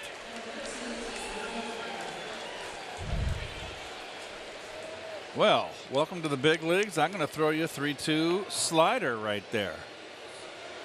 It was a slider. Yes, it was. Look at the little dot. There you go, folks. That's what the hitter sees. That tells you right away that it's a slider.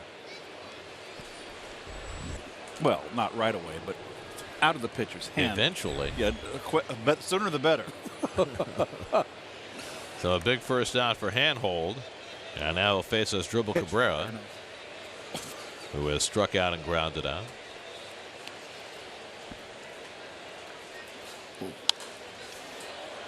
As Asdrubal fouls off the fastball. So Steven Matz gets a no decision tonight. That means that Matz, in his last 11 starts at Citi Field, has gone without a win. His last home win was April 13th against the Brewers. 11 straight home starts without a win is the second longest winless home streak for a Mets starter in club history. The only longer one was Jerry Koosman, who did not get a win in his last 14 starts of 1978. Oh. Those weren't very good Met teams in '78. No.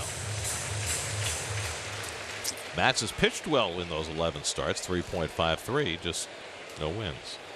But that goes back to the Mets don't score very many runs at Citi Field. 0-2 to Cabrera. And it's too high, 1-2.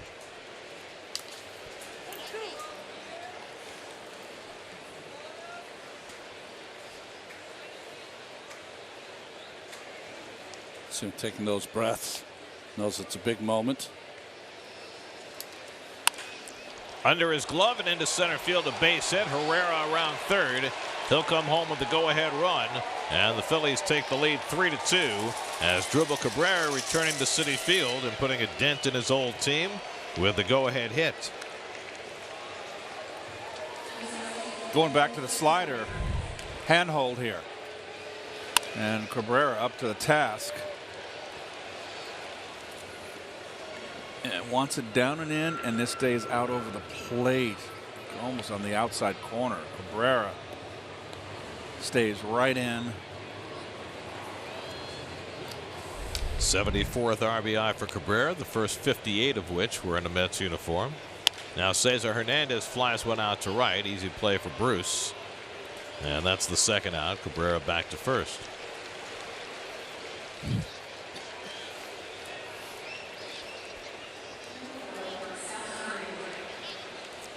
So 2 out. And now Scott Kingery, who's hit the ball hard twice tonight, lined out to third, single to center.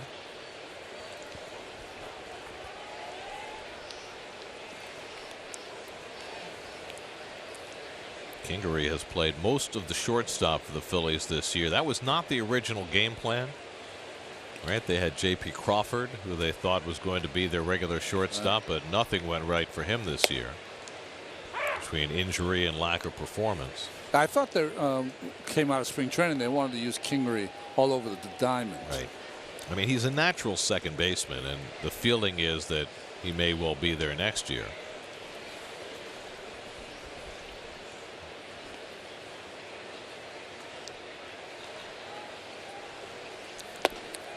It's the time of year where Atlanta, which is out in Arizona, probably has this game on, right? Checking it out. Sure they are. Right. Hi, Lucas. Oh, that's right. That's our next tribute video when the Braves and Lucas Duda come to Citi Field. Kingery taps one foul.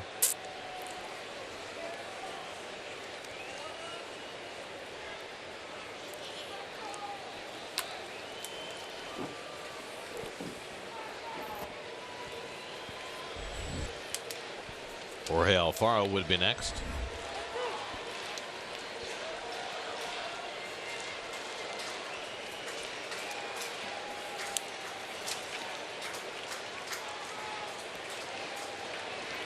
One-two to Kingery, and he lifts this one out to right center. Pretty well hit, but Bruce gets back there and puts it away to retire the side.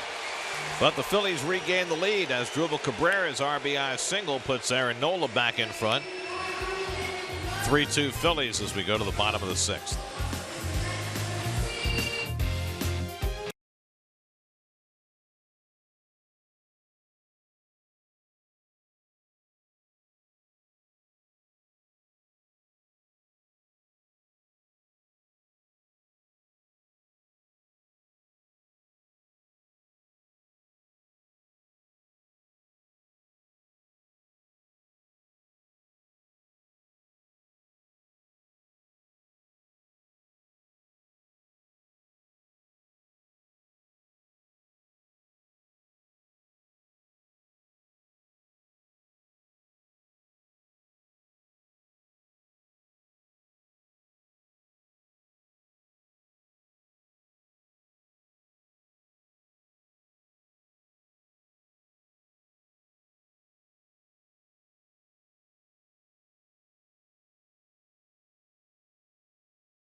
Empire State still in green and gold.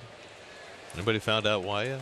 Odubel Herrera stays in the game in center and Nick Williams in right. Brazilian Independence Day.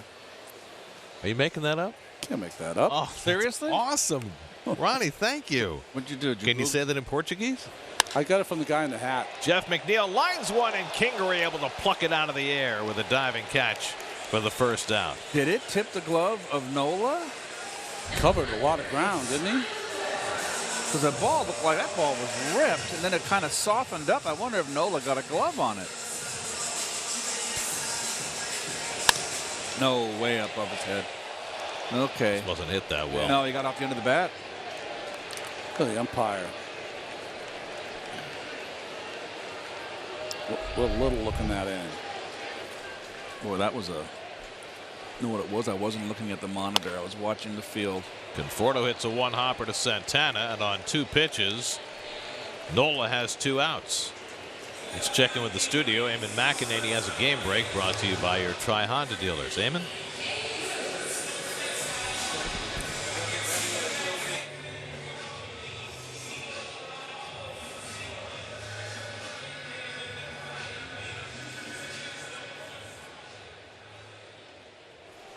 All right, Eamon. Cardinals have to win just about every day, 5 games back. Now, if I got 2 outs on 2 pitches, I always threw the next pitch down the middle. Fastball down the middle. Figuring Jay Bruce would take one, he threw a changeup and took it for a strike. Well, Jay's hit 2 balls hard. He hit one over the fence in the 2nd inning, and he hit one that appeared ticketed for right field, and Santana made a great play to save a run in the 3rd. Nola fortified with the lead in the 6th inning. Got 2 quick outs. Now a ball and a strike to Bruce.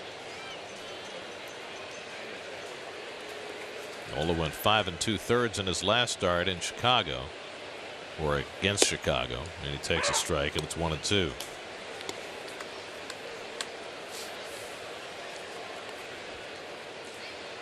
But he is now up to 187 innings this year. Well, your ace, when they give you a lead late like this, and we're kind of towards the latter part of the game, you got to shut the door. I'm just thinking, you know, he's getting toward uncharted territory, but they really can't afford to back off him at all. On his day, he's got to go as far as the game necessitates. Exactly. Tyler Batchelor up in the Mets bullpen.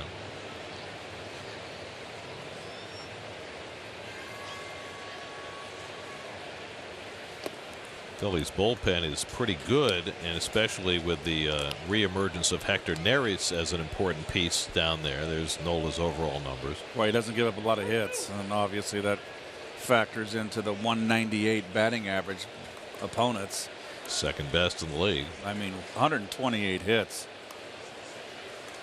3-2 to Bruce with 2 out, and Jay gets a changeup and fouls it off. He's got that sneaky little fastball, Ron. It gets that run. He runs it away from the left-handers.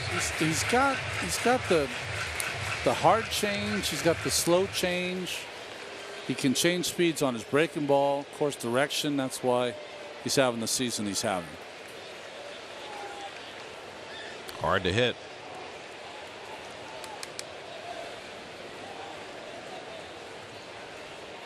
Got another rain delay in Washington.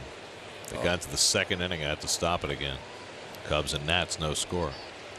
3-2 coming, and Bruce gets jammed a little bit and flies it out to right center. Herrera puts it away, and that retires the side.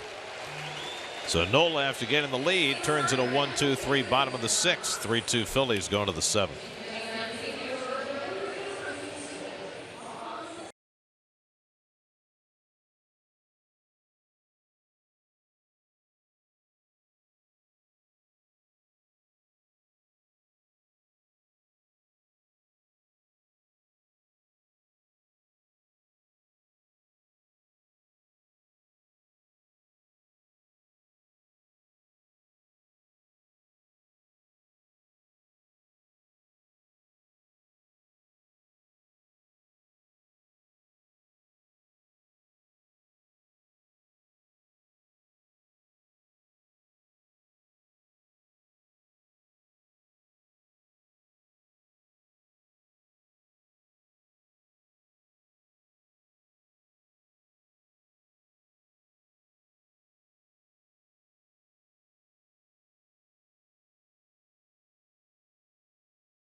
Dribble Cabrera, Steven Matz. Dealing the strikeouts, 8 strikeouts in 5 innings. Got some help from Todd Frazier. That's a hard ball, not a rubber one. Jay Bruce got the Mets on the board. Carlos Santana got the Phillies on the board. Jeff McNeil got Brandon Nimmo home, and of course Cabrera with the go-ahead hits as we report from the Russian steppe. Russ looks like a tartar. Jorge Alfaro leads off in the 7th against the new Met pitcher Tyler Bachelor, who throws a fastball by him at 97. 3 strikeouts in his last 2 appearances for the hard-throwing right-hander. First batter faced, though, he's going to get that those numbers better. Alfaro tonight has walked and scored a run and struck out 0 for 1. Aaron Nola on deck, and then Carlos Santana for the Phillies in the 7th. No hint of action in the Phillies bullpen as Bachelor, firing fastballs, gets ahead 0-2. Well, Alfaro struck out last time off of Matz, and Matz blew fastballs right by him. There's Bachelor's little bio there. He got a good arm. Just threw that fastball right by Alfaro. Phillies have had just 5 hits tonight, but the Mets have had only 2 against Nola.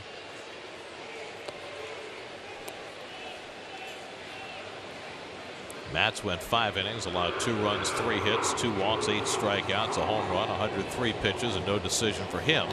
Eric Hanhold gave up the go-ahead run in the 6th. And now Bachelor in the 7th, and he strikes out Alfaro on 3 fastballs. That one out of the strike zone. 1 out. Let's check in with Steve. Well, Gary, how about this for a story? Tonight's starting pitcher, Steven Matz, back in 2015, he saved Tyler Bachelor's career. Bachelor was in Port St. Lucie rehabbing from Tommy John surgery. He was on his 2nd year of rehab, and the elbow just wasn't feeling better, so Bachelor thought he was shot. He was going to quit baseball. But right around that time, Steven Matz went down to Port St. Lucie to rehab that lat injury that he had in 2015, and he had a conversation where he told Bachelor the same thing happened to him. It ended up being scar tissue that he just needed to work through. Told Bachelor to let it go and see what happened. Bachelor went out there, tried it. A few days later, that elbow started to feel better, and now a few years after that, he's in the big leagues. Of course, Steven was speaking from experience. He missed 3 full years at the start of his career after Tommy John surgery. That's a nice story. I like that. It's a lonely place, those rehab places. I mean, I was lucky never to be there, just the stories I've heard.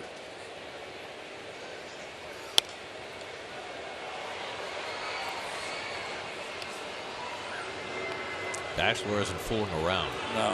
No, he's got a. He likes his fastball tonight. Yes, he does. He throws hard. Drew Smith, the right-hander. Daniel Zamora, the left-hander, up in the Mets bullpen. Nola has struck out twice tonight.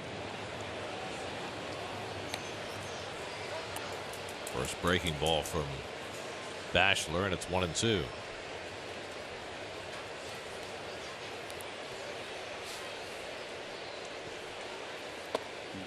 If you want to know why the Braves are in first place and the Phillies are in second place, you probably don't have to go much beyond this. Against the bottom 2 teams in the division, the Mets and the Marlins, the Braves are 26-9. The Phillies are 14-15. Strike 3 called, so back-to-back strikeouts for Bachelor to start the 7th. 2 out. Join the Mets at Memorial Sloan Kettering Cancer Center as we team up to strike out cancer. Visit giving.mskcc.org/Mets to learn more about the K's for Cancer program and your chance to donate. I mean, it's been ever thus, right? The teams that can beat up on the weaker teams the best generally tend to wind up at the top. Well, so far this year, that's been the Braves. Well, Bachelor is certainly impressive with his fastball so far. Gets Carlos Santana to swing and one up out of the strike zone. Santana has the big hit tonight, a 2-run homer in the 3rd inning.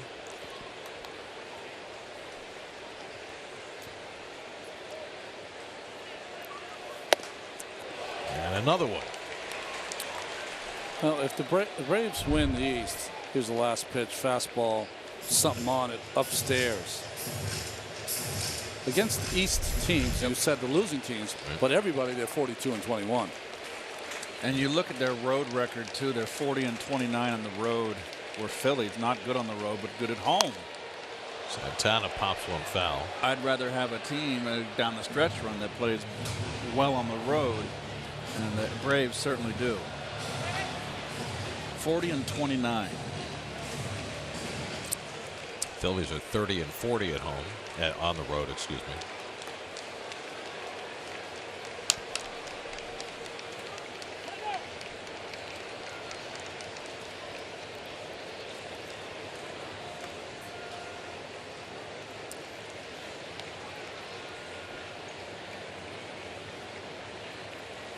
Santana pulls one foul. Oh. Just past Smith's glove, but Dom was hugging the line. If it had been fair, he probably would have caught it.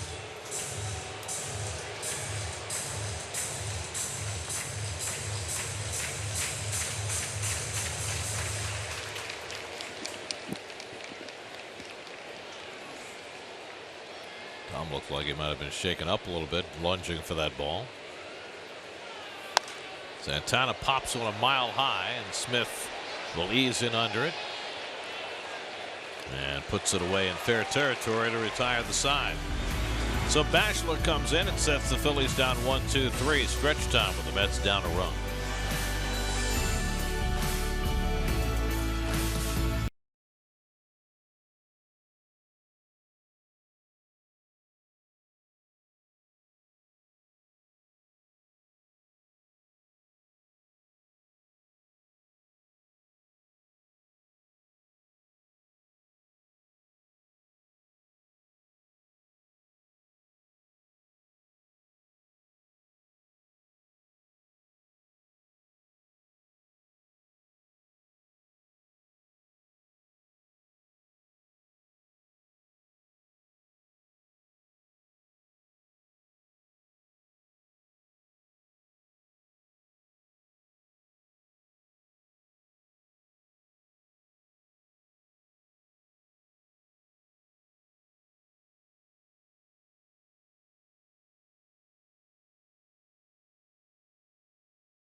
All a half inning of the Mets game on SNY. Just go to sny.tv/KidCaster and enter your child's video audition for a chance to win the 2018 SNY KidCaster contest.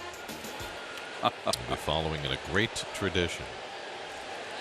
Todd Frazier leads off the home seventh when the Mets down a run against Aaron Nola. He bluffs the bunt and takes a changeup for ball one.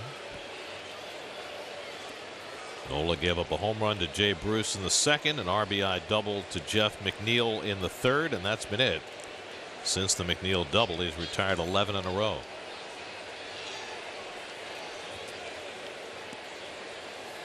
Frazier gets under one to center field, and Herrera scoots over. One out.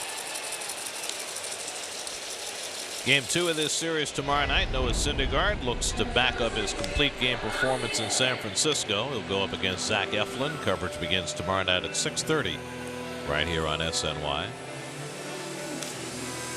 Aaron Nola trying to lay down his latest performance in the Cy Young race. Sir Anthony Dominguez up in the Phillies bullpen. Paul Sewald is up in the Mets pen. Dominic Smith at the plate, 0 for 2 tonight. Nola on this year, after Philadelphia losses, he's 7-1. So vital to this team.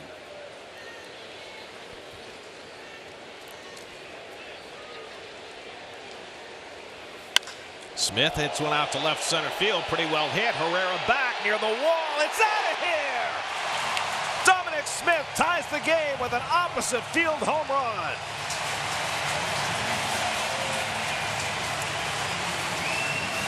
Third home run of the season for Dom, and we're all even 3-3 in the seventh.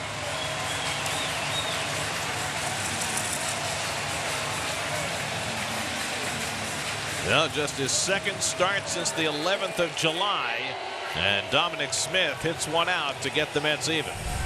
Fastball away, belt high. Watch him stay in. He's got power. I mean, that's way gone.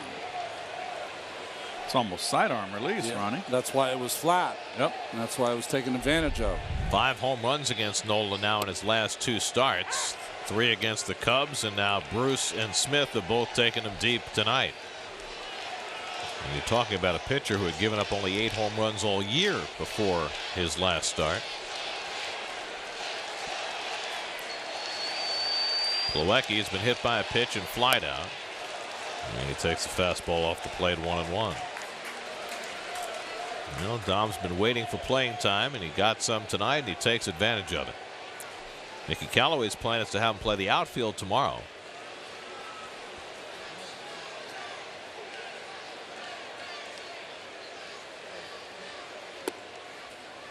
Changeup misses. 2-1 to Plawecki, with Jose Reyes on deck. Well, there have only been 8 hits total in this game, but 3 of them have left the yard. Santana for the Phillies, Bruce and Smith for the Mets. And Plawecki goes after a changeup, and it's 2-2.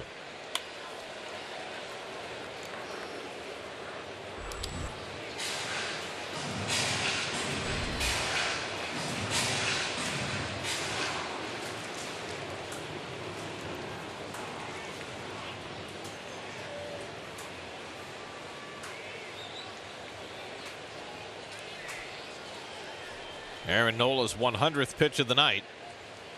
And he gets Plawecki with a curveball for the second out. 8 strikeouts now for Nola. 2 out of the inning. This is a good breaking ball here. There's that horizontal break you were talking about earlier, Gary. Yeah, 6 out of the 8 strikeouts have come via the curveball. He throws it more sidearm and gets more horizontal break against the right-handers, but he gets more on top with the curveball against the lefties. They'll get more downward tilt. So now Reyes, who struck out and grounded out 0 for 2. And he bounces one foul. Wilmer Flores has come out on deck. He'll pinch hit if Reyes can keep the inning going.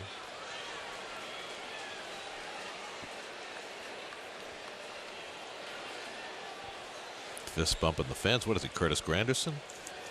Curtis always used to do that in the on-deck circle. Make friends wherever he goes.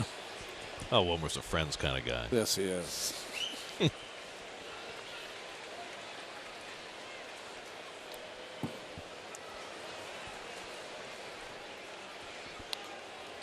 Reyes getting the start at shortstop tonight, with Ahmed Rosario getting the night off after his red-hot road trip. Mickey Callaway said his plan is to play Rosario every game from here on out. That would be the last 22 after tonight.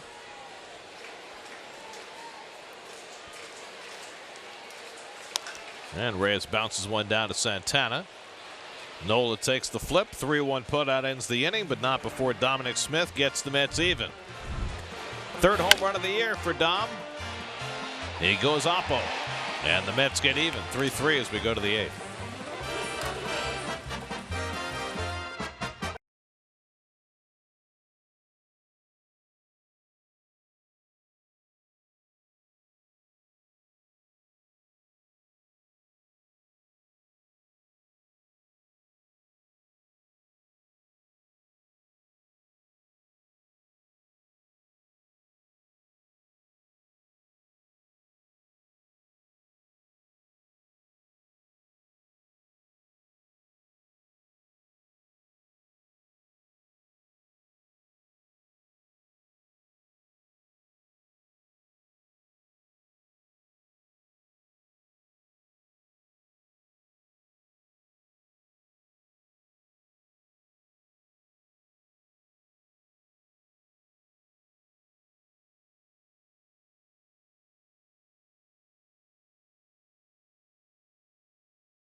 SNY Mets games on any device with live streaming presented by Verizon. Just visit SNY.TV or download the NBC Sports app today for live streaming coverage of every SNY Mets game. What a cute little paw.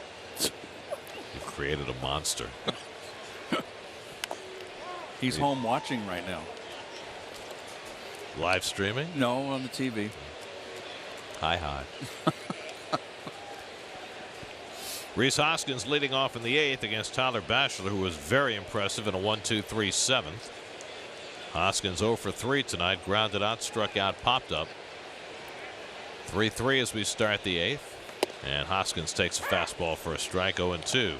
Odubel Herrera on deck, and then Nick Williams. Now that's the lefty platoon, so you're assuming Mickey Callaway now will respond by bringing Zamora in to face that pair after Bachelor tries to get Hoskins. They just keep pounding him in. Tonight's starters brought to you by People's United Bank. Mats gave up the 2-run homer to Carlos Santana, but little else. But it took him a lot of pitches to get through 5, so he was done at that point. Aaron Nola's given up 2 home runs tonight over his 7 innings. Breaking ball bounced foul. Nola's at 103. There is nobody up in the Phillies bullpen at the moment, so it may be that he's going to run back out there for the 8th. I saw Kapler shake his hand, but I don't know what that means for the Phillies. They had Dominguez up in the last inning. Let's see whether Nola's done or not. 1-2 to Hoskins, and he rockets one to deep left. Conforto can only give it a courtesy glance, and the Phillies are back in front. Number 28 for Rhys Hoskins. He's been in a slump, but he hit a rocket, and the Phillies lead 4-3 in the 8th.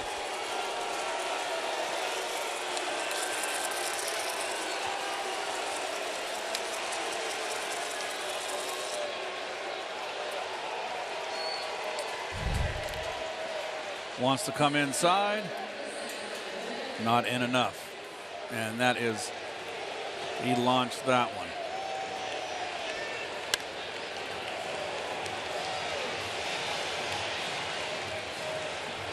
So Bachelor, after an impressive 7th, gives up an impressive bomb to Rhys Hoskins, complete with bat flip. Jeez. And the Mets will make a pitching change and bring in the lefty to face Herrera and Williams. 4-3 Phillies in the 8th. Call to the bullpen brought to you by Verizon.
Daniel Zamora in to pitch to Odubel Herrera.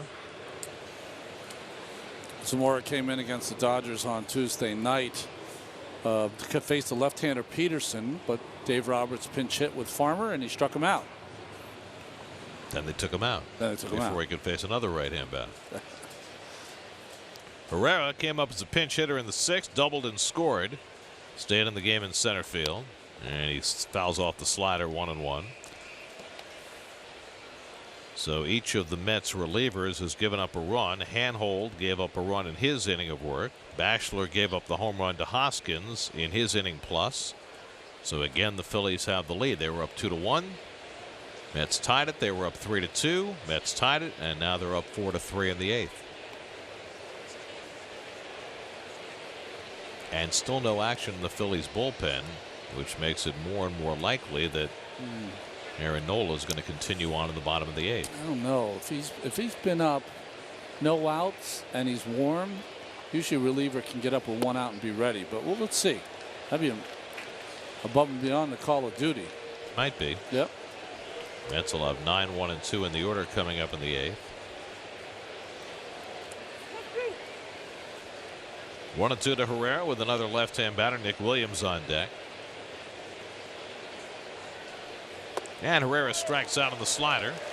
So Zamora gets his lefty. 1 out. Now a quick message from City. Think fast. It's your thing. What? Do what you wanna do. So 1 out, and Gabe Kapler is going to go back to his bench, and he's going to send up Wilson Ramos to bat for Nick Williams.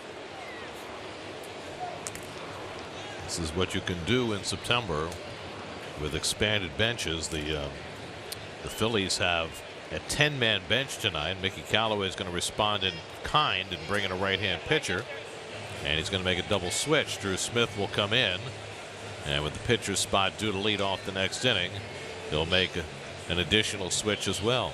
4-3 Phillies in the 8th. We'll catch you up when we come back.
Down. Watch out for construction on the. Yeah. And don't get in those bike lanes. Watch out for the motorized bikes. Bus lanes, too. Yep. Double switch for the Mets. Ahmed Rosario will come into play short and bat 9th. Drew Smith will pitch and bat 8th. Pitched on Monday night. Struck out a batter, walked a batter in this inning of work. Facing Wilson Ramos, who was announced as the pinch hitter for Nick Williams. Probably see Roman Quinn come in to play the outfield for the Phillies. And Smith throws a fastball by Ramos, 1-1. Wilson Ramos, career .292 hitter against the Mets.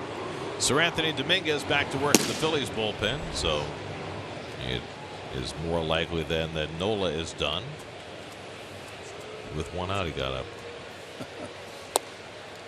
You know, I was in that bullpen for a while. I didn't figure it out completely, but. I was going to say you were in the bullpen, but that was under protest. Under my own protest. What no year one was that? listening. I was gone, right? I don't know. I was gone. Yeah, you were gone. Late 90 and You might have been 91. You might have been able to stick up for me, maybe. Does the name Julio Valero ring a bell? That's right. Julio Valero. Was it you, and did Bobby get thrown into the bullpen too? But yeah, we Bobby went O? they thought it was a good idea to pitch us Bobby against left-handed lineups, me against right-handed lineups. When I was great against left-handers and Bobby was great against right-handers, but that's Just another area where Ronnie and Davey disagree. I haven't gotten over it. The two names I always remember: Julio Valera. Because he came late in '90. They brought up Valera from the minors That's to make a couple of key starts when the Mets were still in the. And listen, if How do you I make out? if I'd been pitching better, I wouldn't have lost my spot. So shame on me, not Julio's fault. Toward the hole, and Ramos has a base hit. What new against the Mets? Ramos loves to do that with 2 strikes, and he's aboard with 1 out. And now they'll pinch run for him.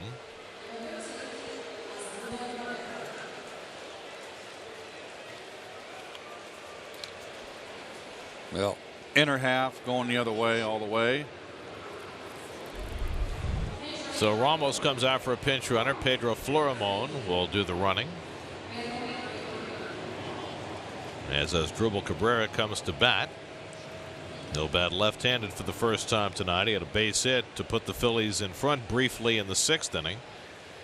And now turns around and bats left-handed against Drew Smith, with Florimon the pinch runner aboard and 1 out.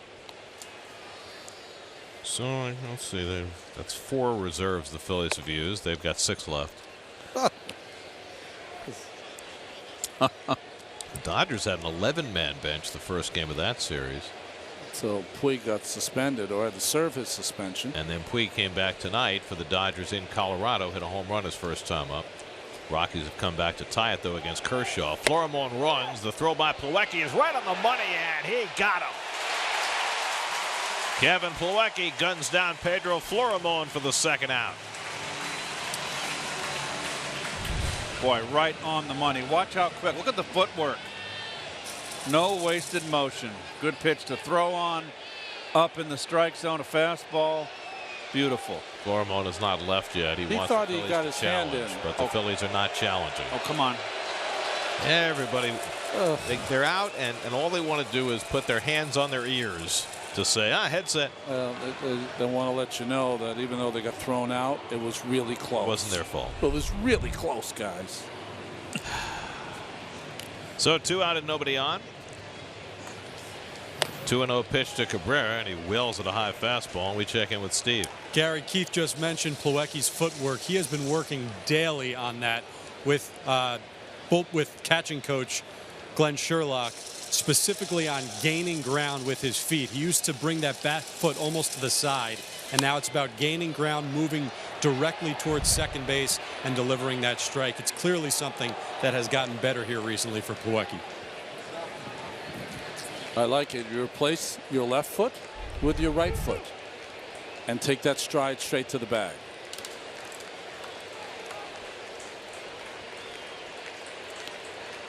Two and 2 to Asdrubal with 2 out and nobody on. And he takes the curveball down from Smith, 3-2. When Smith is able to throw that curveball for strikes, he looks like Yes. a guy who's going to prosper in this league. But it's been spotty so far.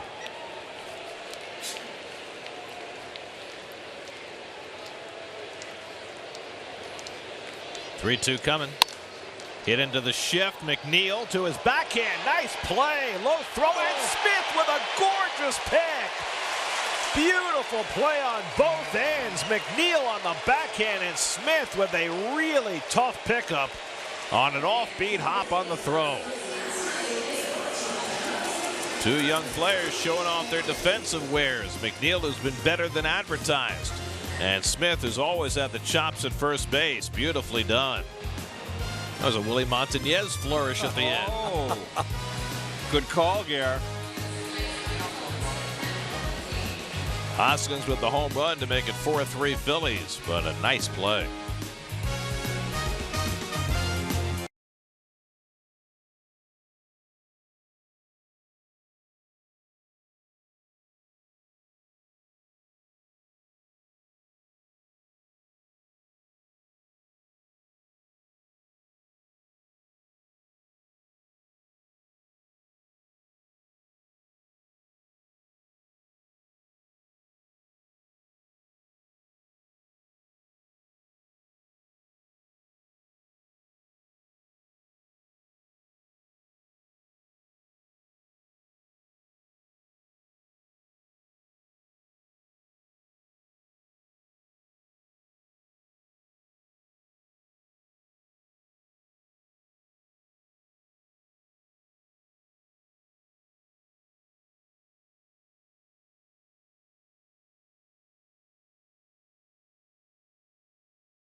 Pedro Florimon stays in to play right field after pinch running, and Sir Anthony Dominguez on to pitch for the Phils. Ahmed Rosario, just in the game on the double switch, takes a strike. Dominguez has some of the best numbers of any of their relievers. His last 4 1/3 innings, he struck out 9. Rosario hits a comebacker, and Dominguez takes care of him, 1 away. So on the heels of his fine road trip, Rosario grounds out in his first at bat. Here's that play that ended the last half inning. Now note right now that Smith is not squared, so he gets kind of tangled with his feet, but he's able to get his stretch and make a very difficult pick right there, and very smoothly with a little panache. Very nice. I like the panache. It's very continental. Well, ever since he didn't get the resume right, it was resume. He's been going with the French. Brandon Nimmo 0 for 2 and a walk tonight.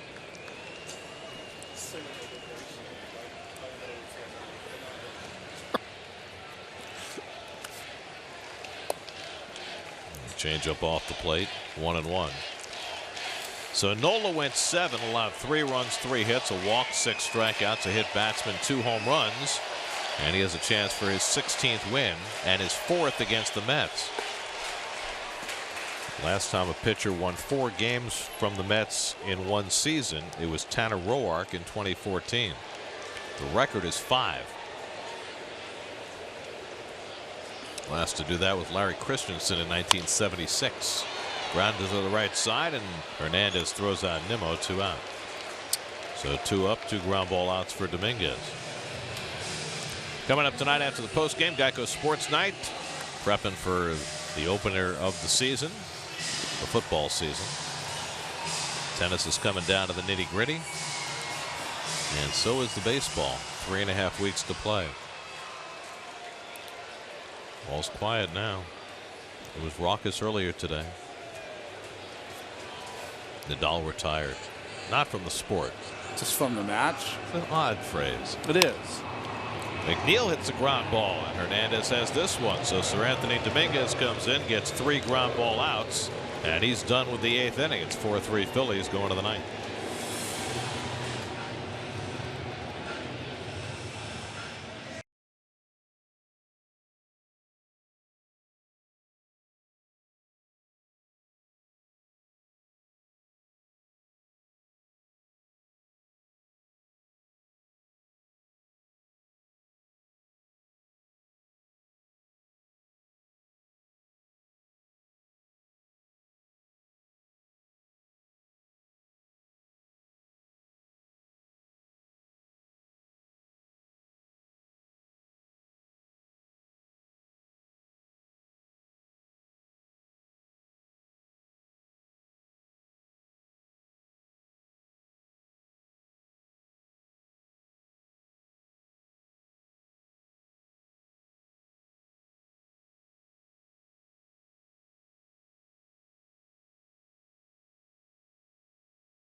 Ninth inning, Cesar Hernandez leads off against Drew Smith.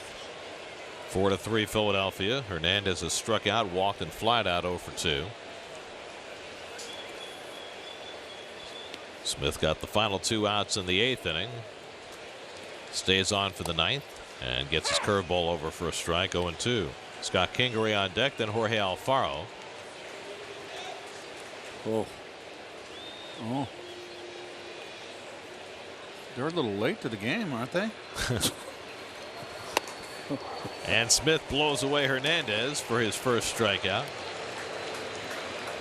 That's 13 strikeouts for Met pitchers tonight. SNY Super Slow Motion is brought to you by your Mercedes-Benz Tri-State dealers. Mercedes-Benz, the best or nothing. Smith working the top of the 9th. Scott Kingery comes up. Mets will have 3, 4, and 5 in the order coming up in the bottom of the 9th. Conforto, Bruce, and Frazier. Tommy Hunter is up in the Phillies bullpen. Don't know if it's going to be he or Dominguez to pitch the 9th after Dominguez threw a 7-pitch 8th inning. And the first pitch curve from Smith in for a strike to Kingery, who's 1 for 3 tonight. By the way, if you're keeping track in the ERA race, Aaron Nola's ERA went up tonight from 2.23 to 2.29, which actually slips him behind Scherzer and into third place. Scherzer's at 2.28. So that means that DeGrom goes into his start on Sunday with a 0.6 of a run lead in the ERA race, which is getting bigger and bigger every week.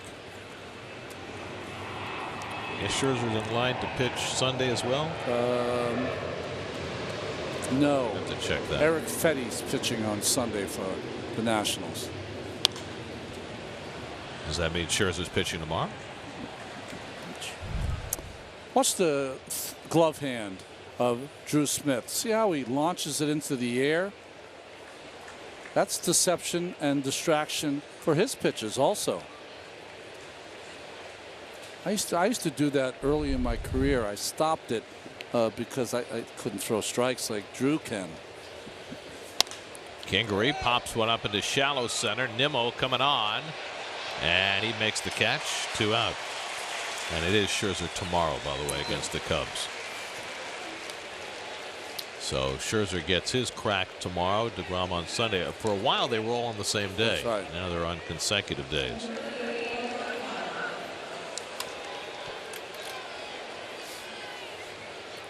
Now it's Alfaro, who's walked and struck out twice. Justin Bohr is out on deck to bat for the pitcher, so it looks as though Tommy Hunter is getting the 9th inning for the Phils.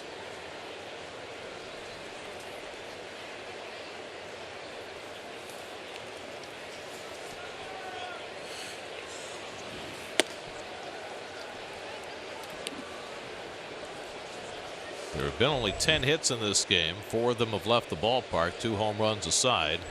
Rhys Hoskins' 8th inning home run has the Phillies in front right now. Phillies have used a number of different people to close games this year. Hunter has only 3 saves this season, and it looks like he's going to get the crack at it in the 9th inning tonight. After we're done here, it's WB Mason postgame live. Gary Apple, Nelson Figueroa will have all the highlights, the interviews, the commentary, the breakdown, the subtleties, everything you could wish to know in the aftermath of tonight's tilt. WB Mason postgame live after every Mets game, only on SNY. Very good, Gary. Fly ball out to right, and Jay Bruce has it lined up.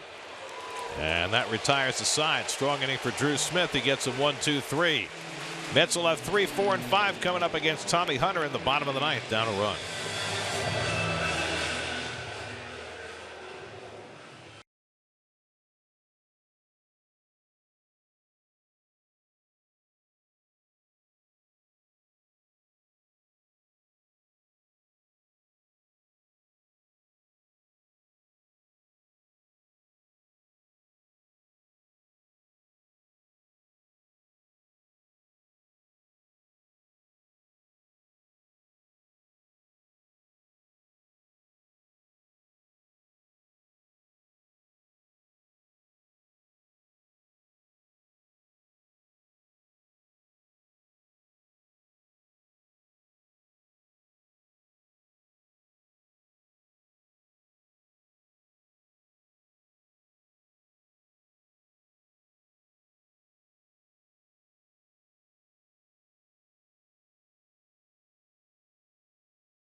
Michael Conforto has homered in each of the last 3 series.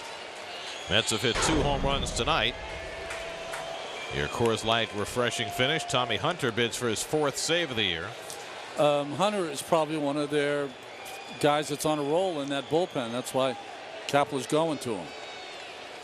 Conforto leads off, takes a fastball for a strike. Michael's 0 for 3 tonight. Struck out, flied out, grounded out. The Mets have had only 3 hits, but 2 of them home runs by Bruce and Smith as they face Hunter in the 9th. And the cutter grounded on the right side, handled by Hernandez. 1 out. A lot of ground outs in a row. Tommy Hunter over the last 15 appearances of a 1.47 ERA. That's why he's getting the call here. Jay Bruce homered back in the 2nd. Since then he's hit a hard ground ball and flied out to center field. Sir Anthony Dominguez, who pitched the 8th inning, leads the Phillies with 14 saves. Hector Neris, who came back from a stint in the minors and pitched really well through August, has 10 saves. And here's Hunter trying for his 4th. StatCast AI powered by Amazon Web Services. See the shift against Bruce. And Jay rockets one foul.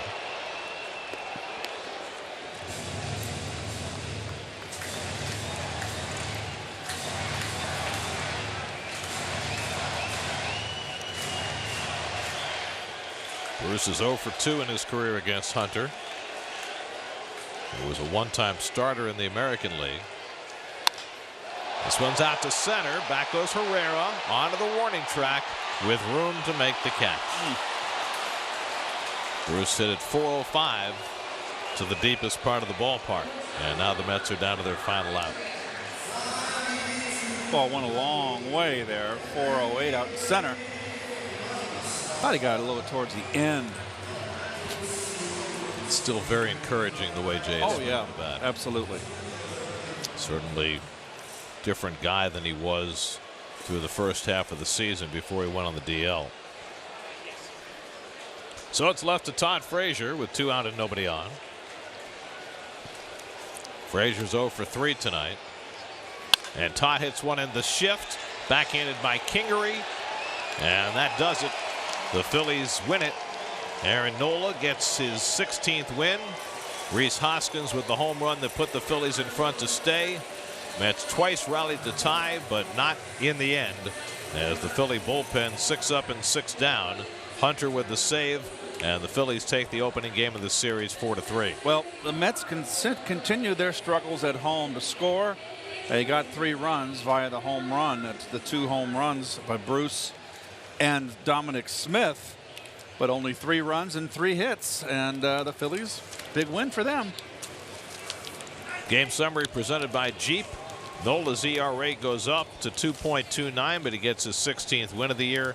Hunter the 1-2-3 ninth for the save. Santana and Hoskins homered for the Phillies. Bruce and Smith homered for the Mets. Time for Built for Baseball, brought to you by T-Mobile. That was the deciding blow in the 8th inning. Rhys Hoskins complete with bat flip going deep against Tyler Batchelor to put the Phillies in front to stay. And so for the moment, the Phils are just 3 games behind the first place Braves in the National League East. New York Mets baseball on SNY is brought to you by City Perks. Learn about City Perks at Mets.com/city. By GMC. See the pros at your local GMC dealer. GMC, we are professional grade. By Spectrum. Hey, Mets fans, get the best TV, internet, and voice service today at Spectrum.com. And by Tri-Acura. Visit your local Tri-Acura dealer or online at TriAcuraDealers.com. Final score tonight, the Phillies 4 and the Mets 3. Game 2 of this series tomorrow night. Noah Syndergaard against Zach Eflin. Our coverage begins tomorrow night at 6:30. It's Winter Cap Night right here on SNY.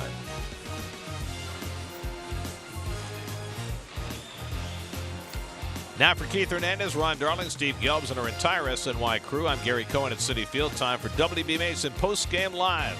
Let's join Gary Apple and the gang in the studio.